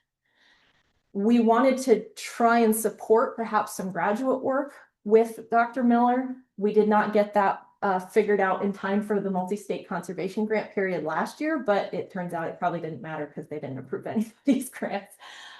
We could potentially do that next year with him if there's interest from the group, if that seems like something we want to do. Regardless, he is doing research. So he is actually 40 days away from his first year of accelerated aging testing. And he will be pulling his structures out in a month plus. He then said that the data from that are pretty big data and it will take the whole winter to process. So he'll have results for us in the spring. So I guess does anyone have comments or questions or thoughts like, should we try and support that research or help him add to it? Should we not? Guess I'll go first. Yeah. Is the accelerator using a temperature range that is acceptable for the thermal properties of the plastic? I don't know. I will ask him. Because have you ever put plastic in a microwave? Right, like if you put enough pressure or temperature through the plastic, you exceed what the plastic is actually rated for. So then we're testing some, it would be like if I took herbicide and I baked it into a cake and said, eat this. Well, that's not what it was meant to do. So if we're putting it under, if we're doing research, we need to use processes that are fair. Yes. But I do think we should support it. So how do we do that? The work with Dr. Miller, I think would be great. Okay. Thank you. Any other thoughts? All right, next slide. All right, so this is kind of your opportunity to add any other comments on how we should engage with current research and how that might translate to our decision making within the partnership. So I should have added another slide for that, Craig, but feel free to add whatever comments you want regarding how we operationalize our plastics concerns. We have adopted the best practices just now. How does that translate to our grant applications? How does it, do we put that straight in our RFPs for our small grants? We like keeping our small grants simple. This would add another layer of complexity that makes it a little harder for people to finish their application. But if we think it's important enough, maybe we want to do that, so please throw your comments in there. Any thoughts are helpful. This is also my record keeping method for the meeting. So even if you said it aloud earlier, please go ahead and type them on your phone now. Microplastics wise, if we direct any money from the partnership, it would be similar to the few times in the past where we did support a graduate project. As most of you probably know, my master's was funded through the Reservoir Partnership. We had a PhD that worked on environmental and watershed metrics with Dr. Green on way toward the beginning of the partnership's science work. We spent a lot more time and money making sure that we had a solid foundation of science for the partnership to make its decisions off of. We haven't funded it as much since then. We did support the climate change addition to our best practices manual. That was with partnership money. So there are times where we put some of our money toward research instead of projects on the ground. We don't do it a lot because we like funding projects on the ground. But if it's worth doing, then we will spend some money to support a student.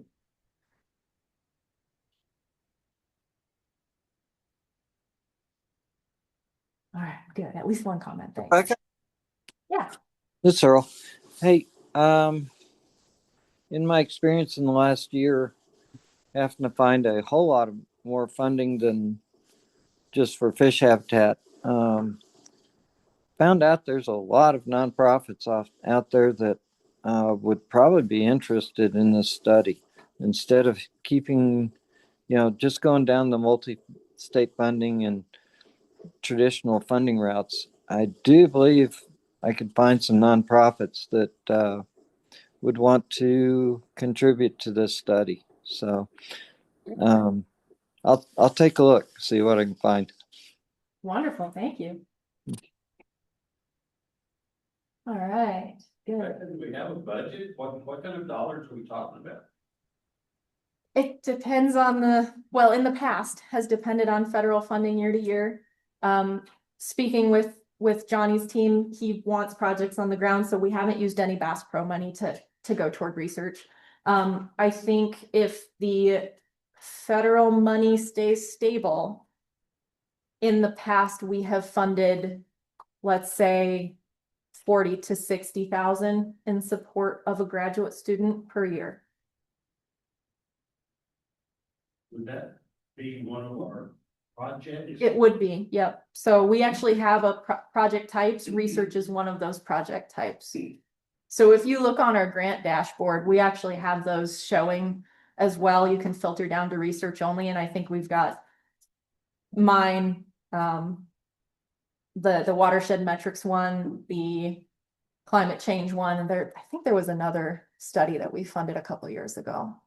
Doug, do you remember what that was? I don't remember, yes, yeah, I think we've done like 4. 4, I think, yeah.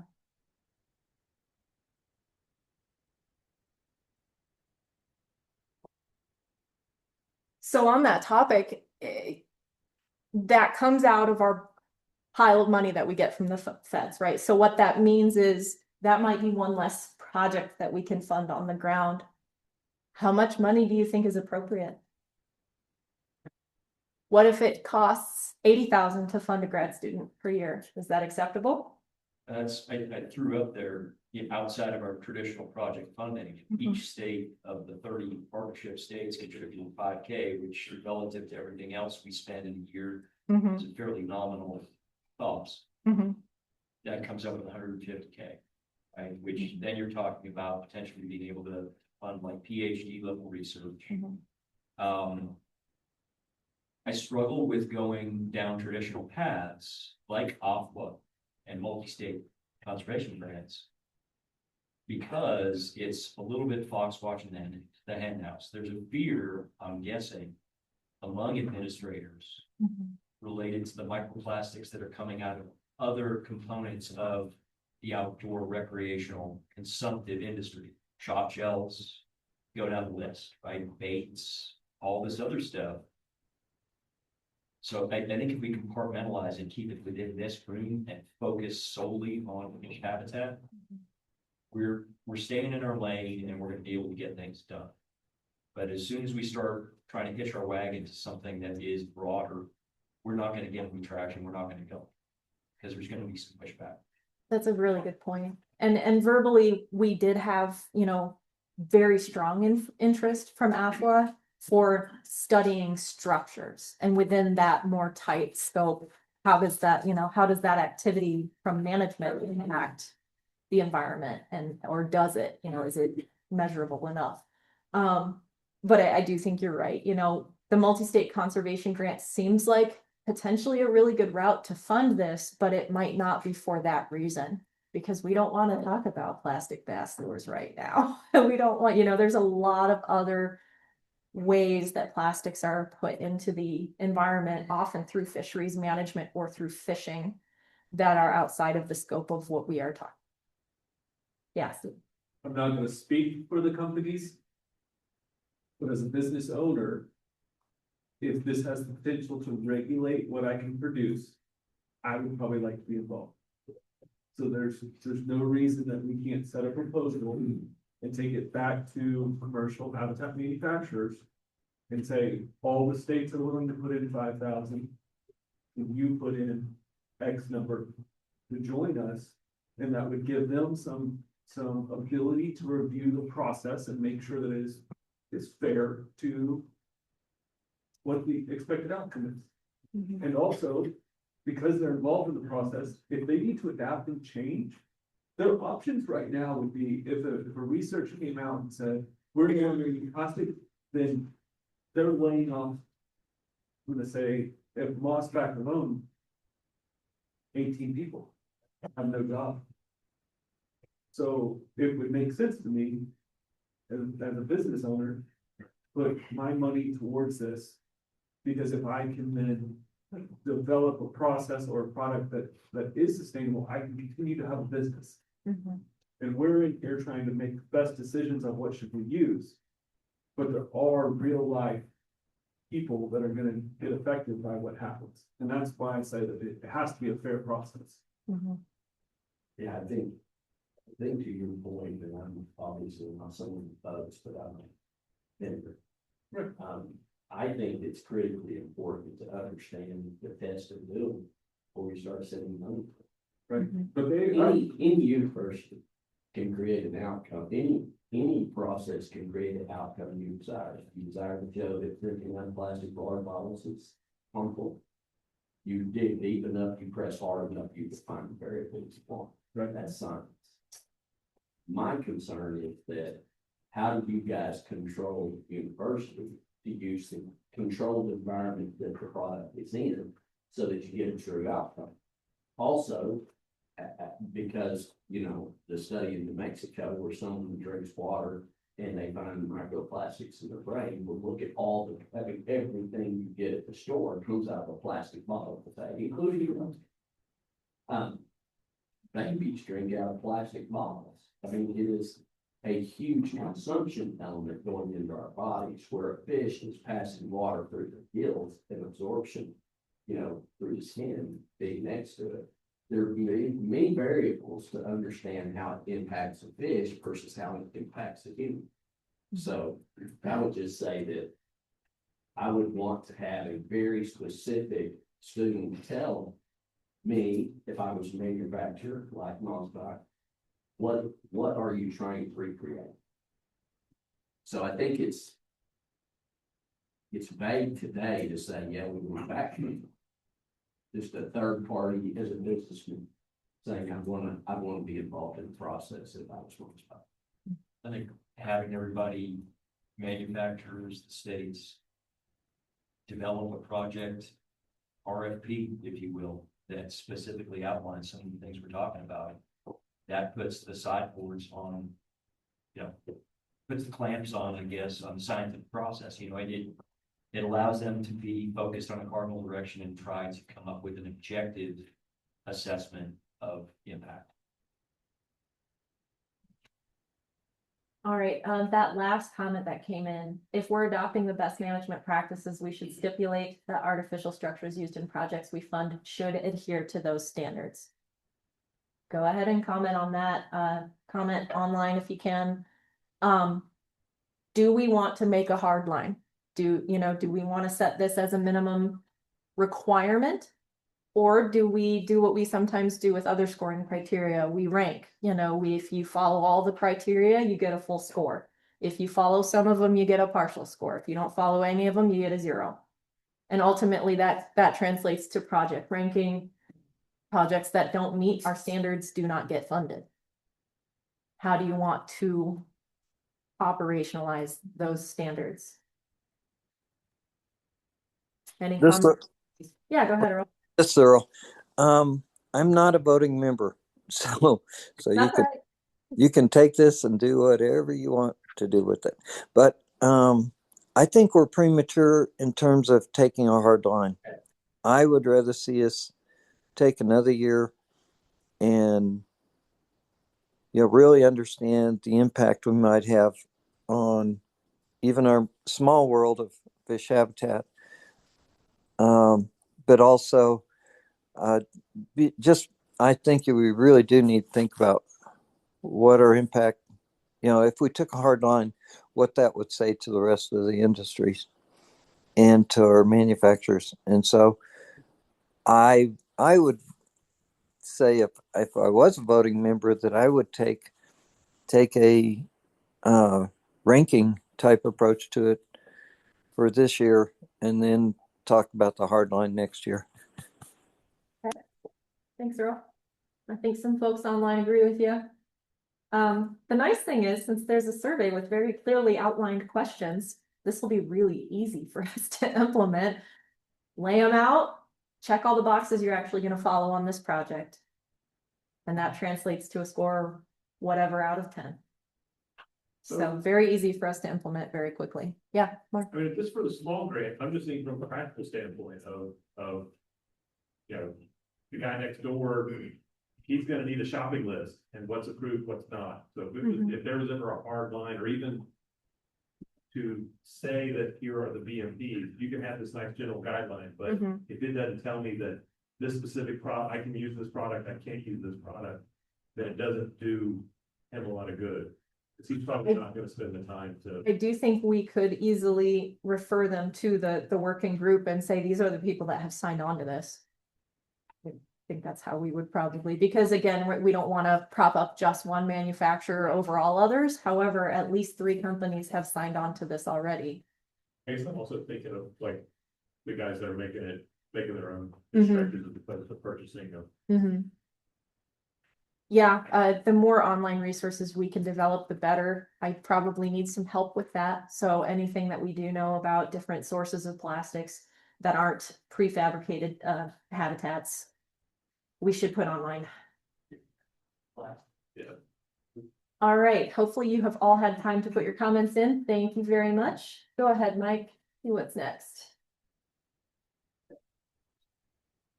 All right, so moving on, more update. Updating project prioritizations at a regional level. So I did send some emails out to the working group folks, and some of you have seen that, asking you please to vote for what impairments look like in your region or what fisheries are important in your region. And since I didn't get enough responses for me to be happy with, I'm making you do it right now. Yep. That translates to a lot of the changes that I suggested in our strategic plan, and what I call the operational plan, which is pulling out a lot of the action items from year to year and just saying this is how we're going to do that. The strategic plan is more focused on what our big goals are and what our big priorities are. And so this is all kind of tied together. But I need information from you to make our next step in our project prioritization improvements. So go ahead to the next slide, Mike. For the first, some of you have multiple regions in your area, so I'm going to give you a chance to do this twice. Some of you only need to do it once. But just as a refresher, we do have habitat impairments. This is stuff from my master's where we surveyed all the management bios and said, what are issues in your area, in your reservoirs? How bad are they? And we did a bunch of cluster analysis and an NDS and so on, and figured out that there are these main factors that explain habitat impairment across the nation. Obviously, they vary greatly by region, which is why we have region level priorities, and we give greater points to projects that address that region's priorities. So that's where this all came from. Next slide. So for your main ecoregion that you oversee, go ahead and click it on that map in case you're not sure. Just throw a point on there where you're at. And then we will answer the fish habitat and fishery questions in the next couple slides for that region. So some of you might have like both Southern Appalachia and Coastal Plains. Some of you might have both xeric and Western Mountains. You're answering for one of those right now. And if you don't oversee a region, then you can probably just skip this.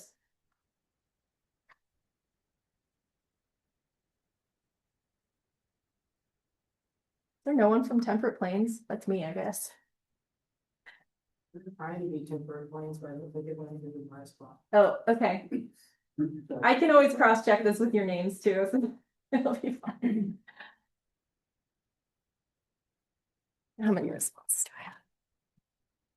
Anybody still working on it? Okay, next slide. So for that region that you just clicked on, please rate the severity from 0 to, I think it's 0 to 5 of different impairments in that region for your reservoirs. So just reservoirs, not natural lakes, not rivers. In your reservoirs, we've got point source pollution, non-point source, excessive nutrients, algae bloom, siltation, limited nutrients, mudflats and shallowness, limited connectivity to adjacent habitats, limited littoral structure, nuisance species. So that's mostly AIS, but it might be a native species that causes problems as well. Anomalous or highly variable water regime, as in it bounces up and down too much, or large or extreme water fluctuations, as in it changes by 40 feet.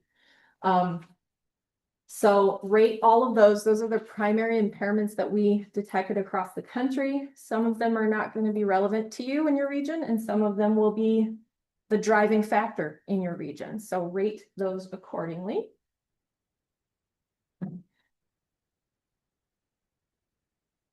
Zero means it's really not an issue.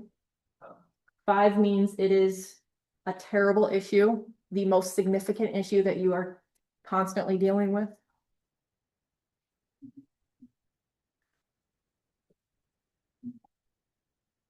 And obviously there's nationwide trends that we see, which is what you're gonna see as it updates up here.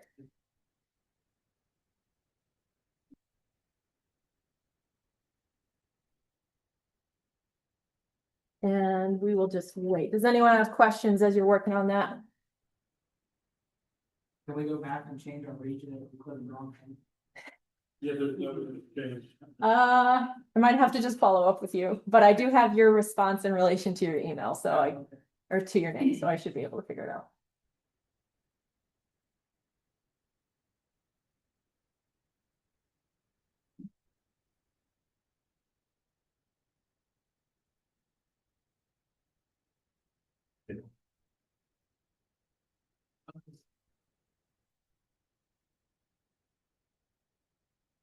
Obviously, some of these are correlated.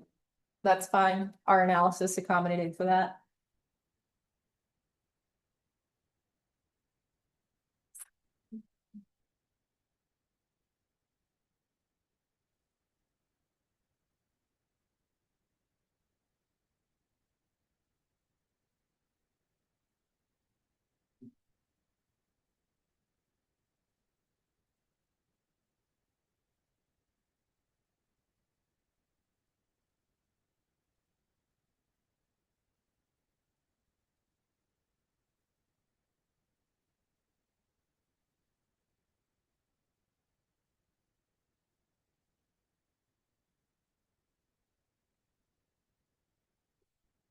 Waiting for 4 more people, I think.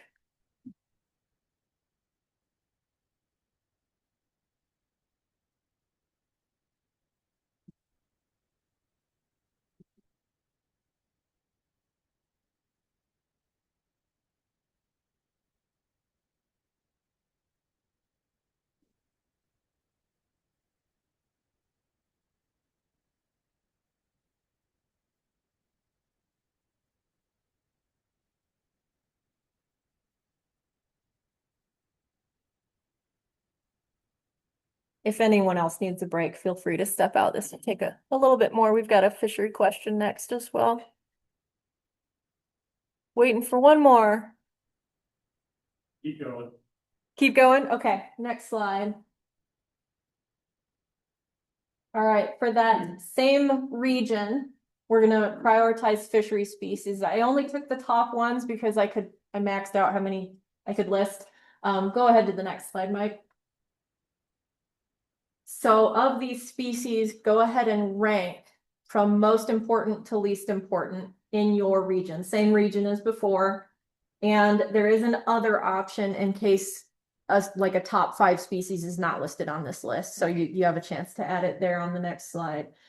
So rank them, ignore the ones that aren't relevant for your region. I'll follow up on that on another slide too, and ignore all the ranks after that. But just go ahead and rank most important to least important. So the way that we use this is a relative ranking, like a popularity score within each region.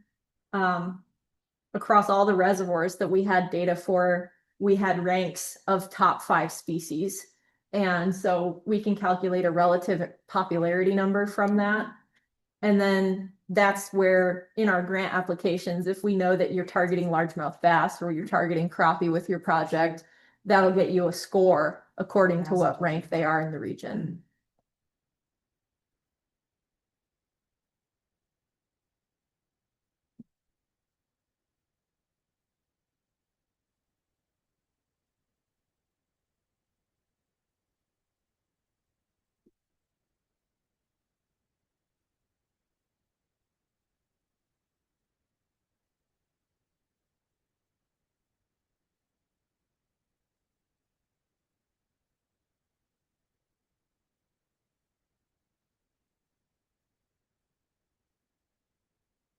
Waiting for 3 more. All right, next slide. If you said other, please tell me what species you're talking about.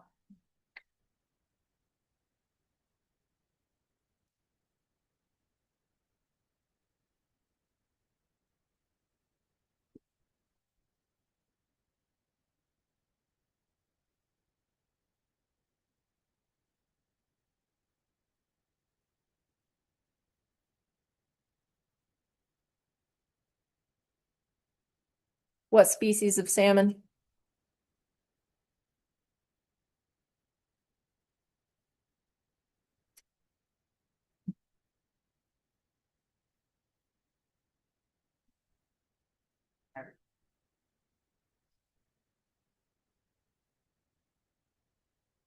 Okay, anyone still working on that? All right, next slide. Okay, so does anyone need to add a second region for their area? Because they have 2 different ecoregions? Raise your hand if so, because otherwise we can skip these. Do you want to do another round, Mark? Okay, let's skip ahead. Skip through this, Mike. It's basically a repeat.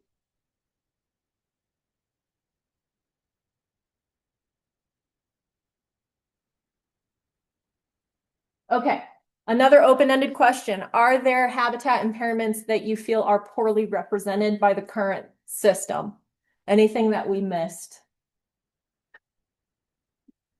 I do think our AIS or our nuisance species metric is more complex today than it was 15 years ago.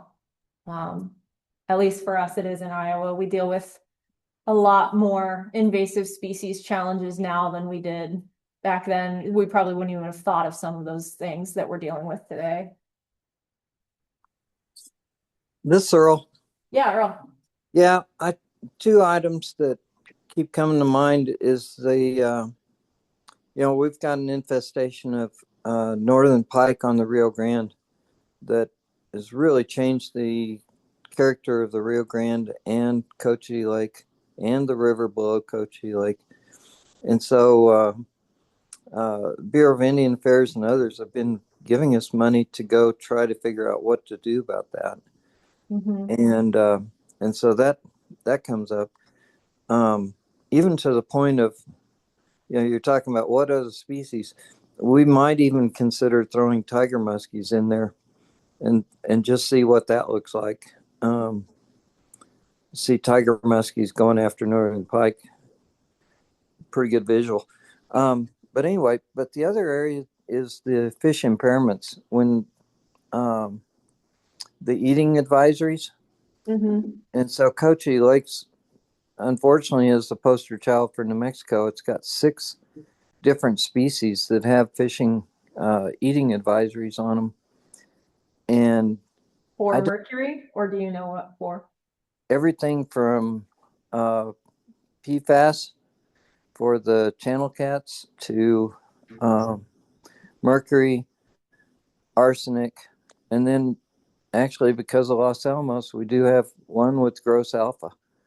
And so that obviously scares the people that want to go up there to fish. And typically it's like, well, if you're pregnant or nursing, don't eat more than 2 of these a month. And try to eat the smaller ones. But there's not much education that goes along with those statements in the game and fish regulations. But it does, I don't know. To me, it's an impairment, but we really don't include it in the criteria as far as I know. Thanks, Earl. Whoever commented hydrology, if you have a chance, can you add a little more detail to what you mean by that?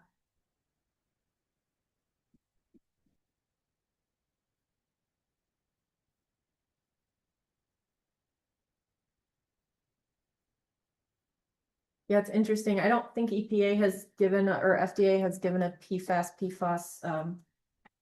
guideline yet, but we're kind of waiting to see what they say. There's not enough studies to really put a good number on that. Yeah, they would.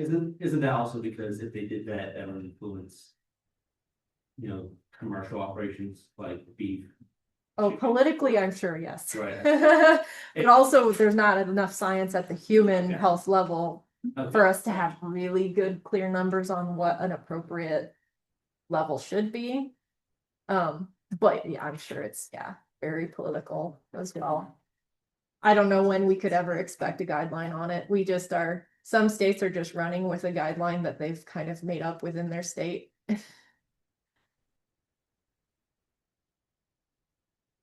Okay, next slide.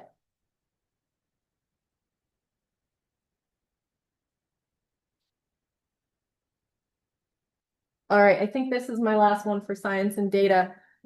As I mentioned, we're trying to get a little more specific this year. In the next 12 months, what do you want to see us achieve? I think there's a lot of things that we could work on, but I'm going to need help if you're willing to volunteer your time and help us compile a research project. Figure out what we want a grad student to potentially work on. Please volunteer.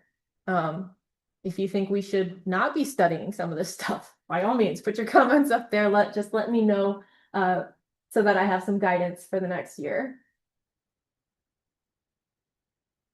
And again, if you're not wanting to dedicate yourself long-term to being part of science and data, then that's totally okay. We're just going to plan for the short term and get the committee active again.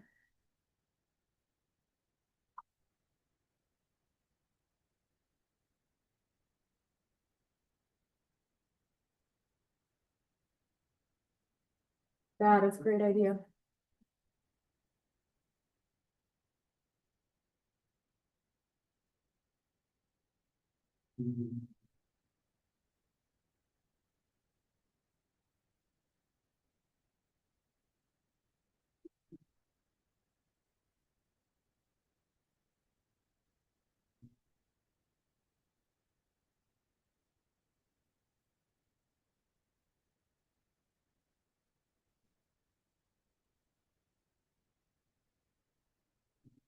I feel like we all need new bio-based units. I'm a dealer, if you need help. I think there's good cause for us to invest a little bit more in that.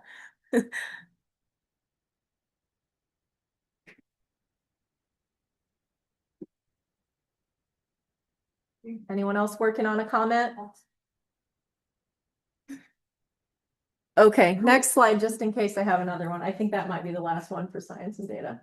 Oh, there's one more. Calling you out right now. Who's willing to volunteer? Could you see? I can see. I made it anonymous so you guys wouldn't have to be embarrassed or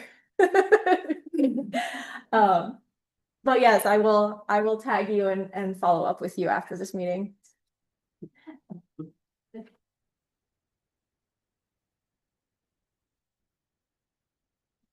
Thank you. I like how you guys are abstaining instead of saying no. The people that are working on saying no, but there you go. It's okay, you can tell me no sometimes.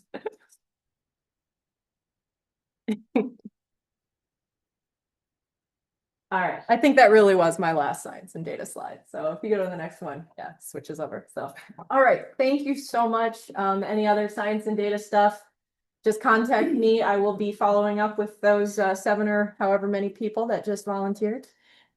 And we'll work on some good things in the next 12 months, and hopefully I'll have something to report back to you next year. Thank you. So I don't know, Doug, if you want a break or. Let me check and see if food showed up. We were gonna have kind of an early lunch. We peeked behind the door. We've got a few minutes, so I do have a couple things I might want to say about science and data myself, if you don't mind. Sounds good.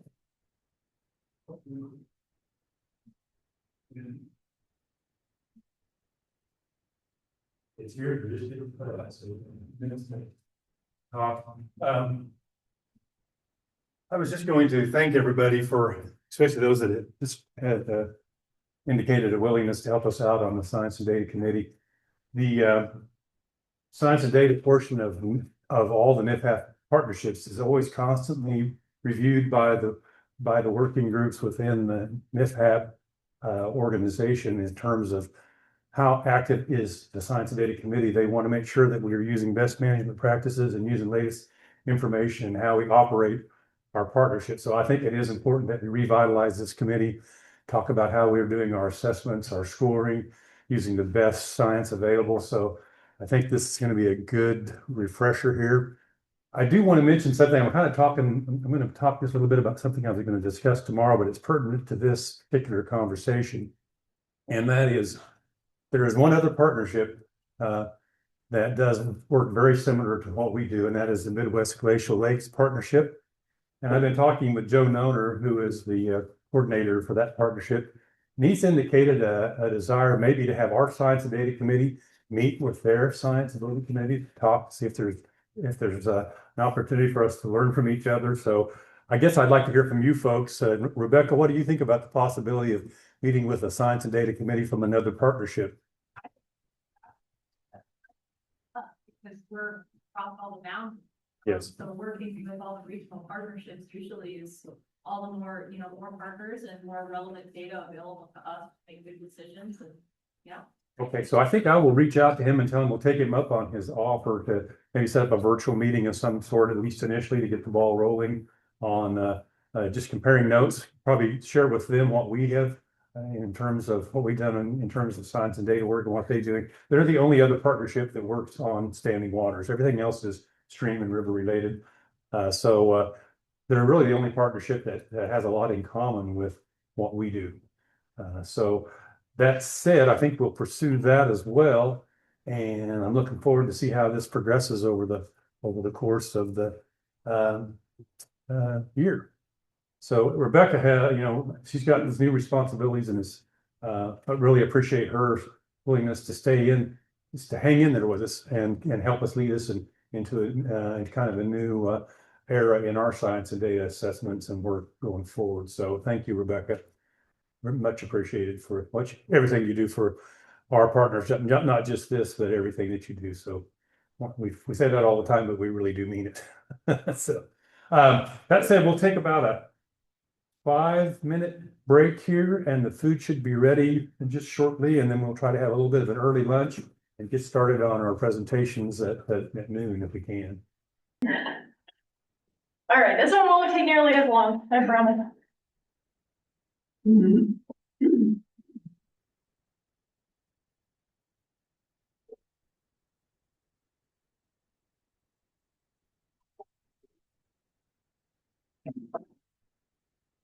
All right, go ahead and share that, Mike.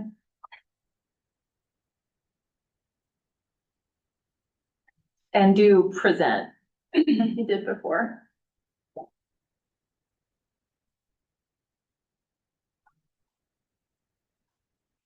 There we go.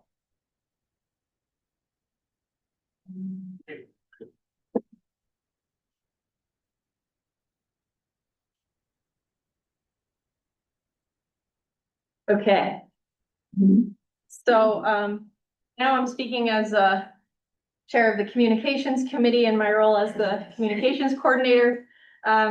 As you all probably know, I am the one who maintains the website, tries to keep the forms updated and matching with what we want for our RFPs, getting all of our projects listed on the dashboard, which actually I'm a little bit behind on, so we're missing some from this last year, but the more that we move over to using ArcGIS services, I think the more interactive that dashboard can become, and folks can more easily figure out all the great things that our partnership has done. If you check it out, it is on our website. It's under current projects is a full dashboard that shows all of our fish habitat projects that we've done, that are in progress, that are complete. And in fact, there's actually more on there than is listed on the National Partnerships dashboard. And that's because we do so many that are non-federal funds. And so we also have our small grants and our medium grants getting listed on there. as I get along, with, updating all of them. And then we also have a priorities dashboard now. Hopefully, those of you on the working groups utilized that this year. If not, make sure that you use it next year. It is a much easier way of figuring out what priorities have been established for your region when you're scoring projects or designing a new project and you want it to score well. Look at the priorities dashboard for what has been identified for your area. Obviously, we're going to update that with the data that we collected today, and that will guide our project selection in the future. I've also updated the who to contact map. And so if you go to our website and go to the contact us page, there is a map there now that has various folks across the country who are willing, or their bosses said that they're willing to be contacts for that state. If you are not on there and should be, please let me know. It's really easy for me to add people to that. And that way someone who maybe wants to become a 4 chapter in your area will know that they can call you and ask about Friends of Reservoirs. I also run the emails, the newsletters, and the lists. We are currently at 742 subscribers. That's a heck of a lot more than we had last year. And much of that is thanks to Stephen and Gary and the big sweepstakes that we had in January, February, March, if you remember us running that. Really wonderful way of gaining a lot of visibility and getting some new folks on our newsletter who hadn't heard of us before. And so I'll talk a little bit about that on the next slide. And then lastly, I'm also in charge of social media, but that is an area where I could very much use some help. So if anyone's willing to volunteer to help with just sharing more posts and sharing, tagging us on relevant projects and just getting us more connected, I could always use more help with that. We do actually have a decent number of followers on Facebook. A lot of our constituents or folks that are interested in use Facebook as their primary social medium. So that's an area I think where we could continue to grow a lot more, but I need a lot more help. Next slide, please. All right, so again, huge thanks to Gary Klein and MLF for the sweepstakes that happened this winter and early spring. I should have put the video in here because that was super cool. I'll send it out to everyone again. I think you guys should definitely watch it. It was great. The winner was Steve Pilkington from Tennessee, and they went, where did they go fishing? Kentucky Lake. Kentucky Lake, yeah. And they had, it sounded like a fantastic day. I think he brought his son-in-law with him. Son-in-law. Yep, and they had a great day on the water. So that sweepstakes grew our newsletter list by, I think, 344 people. So those are all new people that have never heard of us, most likely, and have now heard about Friends of Reservoirs and heard the message of fish habitat. And so really fantastic publicity on that. And it was just really great. All right, next slide. We also have been working toward continuing to grow sponsorships. This meeting was a huge step forward again with the workshop yesterday. Absolutely fantastic idea by the local planning team and all of our friends here in Texas. Thank you so much for getting such a great workshop together. That workshop translated to some new sponsors. So welcome and thank you for that. So Friends of Reservoirs does have what we would call green sponsors, gold sponsors. Those are shown on the next slide, what those levels are on the next slide. But just here's who they are right now. We have been able to fund not only the meeting, but more importantly, fish habitat projects on the ground, product sponsorships, the Mossback Habitat Grant, the Reef Ball Habitat Grant. Those are all because of direct sponsorships from those companies. And part of my job, but really mostly thanks to Doug too, we have gained some sponsorships over the past year that really put us in a better position to be able to do more projects on the ground. So these are the levels. We just developed some new logos for those, and these are the financial contribution levels associated with those. I would like to develop a little bit more of a formal sponsor onboarding process. We don't really have much of that in place, but when somebody does join and say, hey, I'm willing to support you guys and support your nonprofit, I'd like to try and get more of a package back to them to say, first of all, thank you. Here's your logo, display it proudly, you know, but also here's where your money goes. And just make sure that we do a better job of keeping in contact with all of them about how projects turn out. I think that the Johnny Morris funds are a really good example of where we need to make sure that we're answering to what we've done with a big pile of money and documenting success on the back end and taking lots of photos, getting our drones out there, sharing videos, all that good stuff.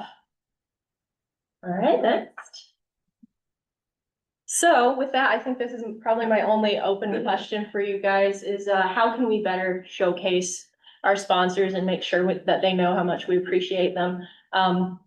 You know, we put them at the beginning of our meeting agenda and our briefing book, and we do have their logos on our website, but I think there's probably a lot more that we could do. Just trying to think of more creative ways that we can make sure that we're giving back to them and letting them know that it is significant how much of an impact they have by being supportive of our nonprofit. So definitely more videos. Oops, there we go.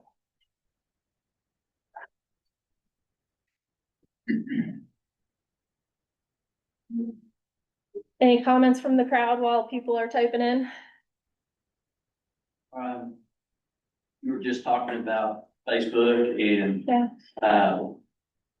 I'm not active in all that, but my daughter does that for us. Facebook, and what was the other? We're also on Instagram, which is more visual. Instagram, there you go. It seems that there should be some cross sharing with the sponsors and with you guys to also kind of help. I know there's top spots you can highlight sponsors. It'll also help you recruit more sponsors, and we'll get you an updated logo and some money, but we'll work on our side a little bit too. Thank you. Yeah, and I'll make sure I try to follow all of our sponsors on Facebook too, so that I see their posts and I'll share them when I see them. Right. But again, I could use help. So anyone else who's on socials more than I am, please help me share stuff.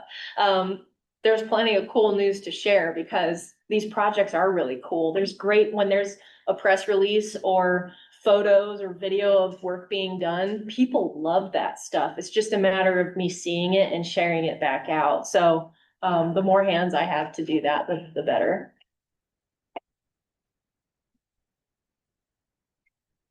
Signage, that one's always different from state to state, but I think we could provide some more formal guidelines and templates for signage at all of our project waters.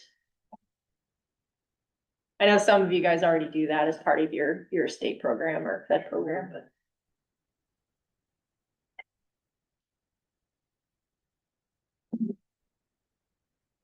It's still coming in. Yeah. So Todd's sitting here and he's a long ways from Utah. It cost me a whole bunch of money to get him to come and do work there. But I think the guys that are in the room from Texas should, you know, like all of our sponsors, all these sponsors that have given money or whatever they have donated, probably should try to use them in whatever capacity that we can. We might not be able to use all of the sponsors because of where we're at. But if you have, I think that's the biggest one is if they're putting money in, we should be trying to use their expertise as best we can. Absolutely. I think one of the things that we'll talk about at my company when I get back is not only our sponsorship as a company, but when we go, like we deal with some very wealthy ranch owners, and they are all about lakes and, you know, habitat in their lakes and bass fishing. And I think we should, as sponsors, say, we're gonna give you, you know, a 2% discount, 3%, whatever on your project, if you will donate that to you guys. You know, not saying that we will have take rates, but I think it's something that I'll talk to my team about when we get back. And, you know, if we had a $120,000 lake. And they agreed to that, and we gave that discount to them, which we don't mind doing. But they have to write a check directly to get them engaged and involved, and maybe we can find other people that are willing to help, you know. Now you've got them on your mailing list every year to say, hey, do you want to give it this year? That's a wonderful idea. Just an idea. Great. I Yeah, think we ought to be doing that, don't you? Yeah. And I think the other thing, you're wearing a Caterpillar hat. Yeah. You've got a big thing for equipment every year. Yep. You've got a relationship with Caterpillar. Yep. Because an agency in this room that has that relationship. Caterpillar has a relationship with a dozen of you across. That's right. So how can you leverage your relationship with Caterpillar to support this organization and get them to give Utah a preferred route in that area? Right, which, let me just say thank you, Lord, for the rain we just finished it. And thank you for letting us finish it. No, I think that's a great idea. Caterpillar, which is interesting for Utah, Caterpillar is, you know, in Texas, it's Mustang out of Houston and sold out of Dallas. That's the two big guys. Those are the people that are gonna make decisions. You know, the guys at corporate cat aren't gonna, it's gonna be the distributors. And each state, like, I don't know who it is in Oklahoma, but I know Holt and Mustang are the two big players in Texas. We have a bigger relationship with Holt. I used to have a partner in Houston that had a bigger relationship with Mustang. But, I will pitch the idea to Holt. Yeah. And then, you know, Oklahoma has more in Caterpillar, like, yeah. we can build those relationships. And I think that's interesting because if we, with your help, had a presentation of why they should be a sponsor, and that, and I think there's a relationship building opportunity here, not only for vendors that are sponsors in the organization, but also we are big customers of Caterpillar, to your point, and that gives us leverage to have that conversation with them. But then they could see, if we had a list from all the states of the different vendors that use Caterpillar equipment, the guys in Utah, et cetera, and I can go to Dino 6, because I can tell you I sent a Dino 6 to y'all state who's doing your fisheries now. In fact, they stole one of my employees. But they're doing all of the work. Y'all are Utah, right? Yeah. So, Sorry for the dumbfounded look. I haven't seen that piece of equipment. yeah. And, you guys have a lot of private fisheries, or is it more state owned? State, isn't it? Yeah. Well, this guy that came and bought equipment from me, and I sent one of my guys up to train them, ended up hiring him to stay up there, which I'm shocked y'all haven't seen it, because he apparently is getting all the fisheries up there, because that machine has wheels to keep that head from hitting the rubber floors, which I should have talked about that. And it cleans the bottom of the fishery without draining. So Todd, this is basically the model that was used in Toyota Share Lunker. Yeah. Because they use Gold State's Toyota. Right. Family. And then Toyota corporate took that and is now sponsoring Bassmaster, Major League Fishing, and it has grown to a national program. So you could be the first step in that for us. Well, I will work on CAT, and I'll work on Geo Farms, is the name of the company out of Kansas, by the way, Doug. Up in your part of the country, that machine was built in Kansas. So we'll, I'll see what I can do, plant some seeds and maybe open some doors. You might swing by and meet them at their plant. Or nobody folks in Kansas, we bought dredge from them when I worked for Wildlife Department. Yes. We bought it. Yes, so Dean, who built it, kept the geotextile fabric business, and it's run out of Louisiana. But he sold that company to some of the guys that worked for him in Kansas, and they still have it. So I will do some call, I might even, I'll make a note to do a conference call with you and introduce you. Sure. Okay. And on that note, if you are a sponsor, if you've donated to Friends of Reservoirs this year or past years, please stand up and let us thank you all. That means you. Go ahead and stand and be recognized. Thank you. Todd, Jim, that includes all of you guys too. So thank you very much for your support. And that is it for my report. Okay, thank you.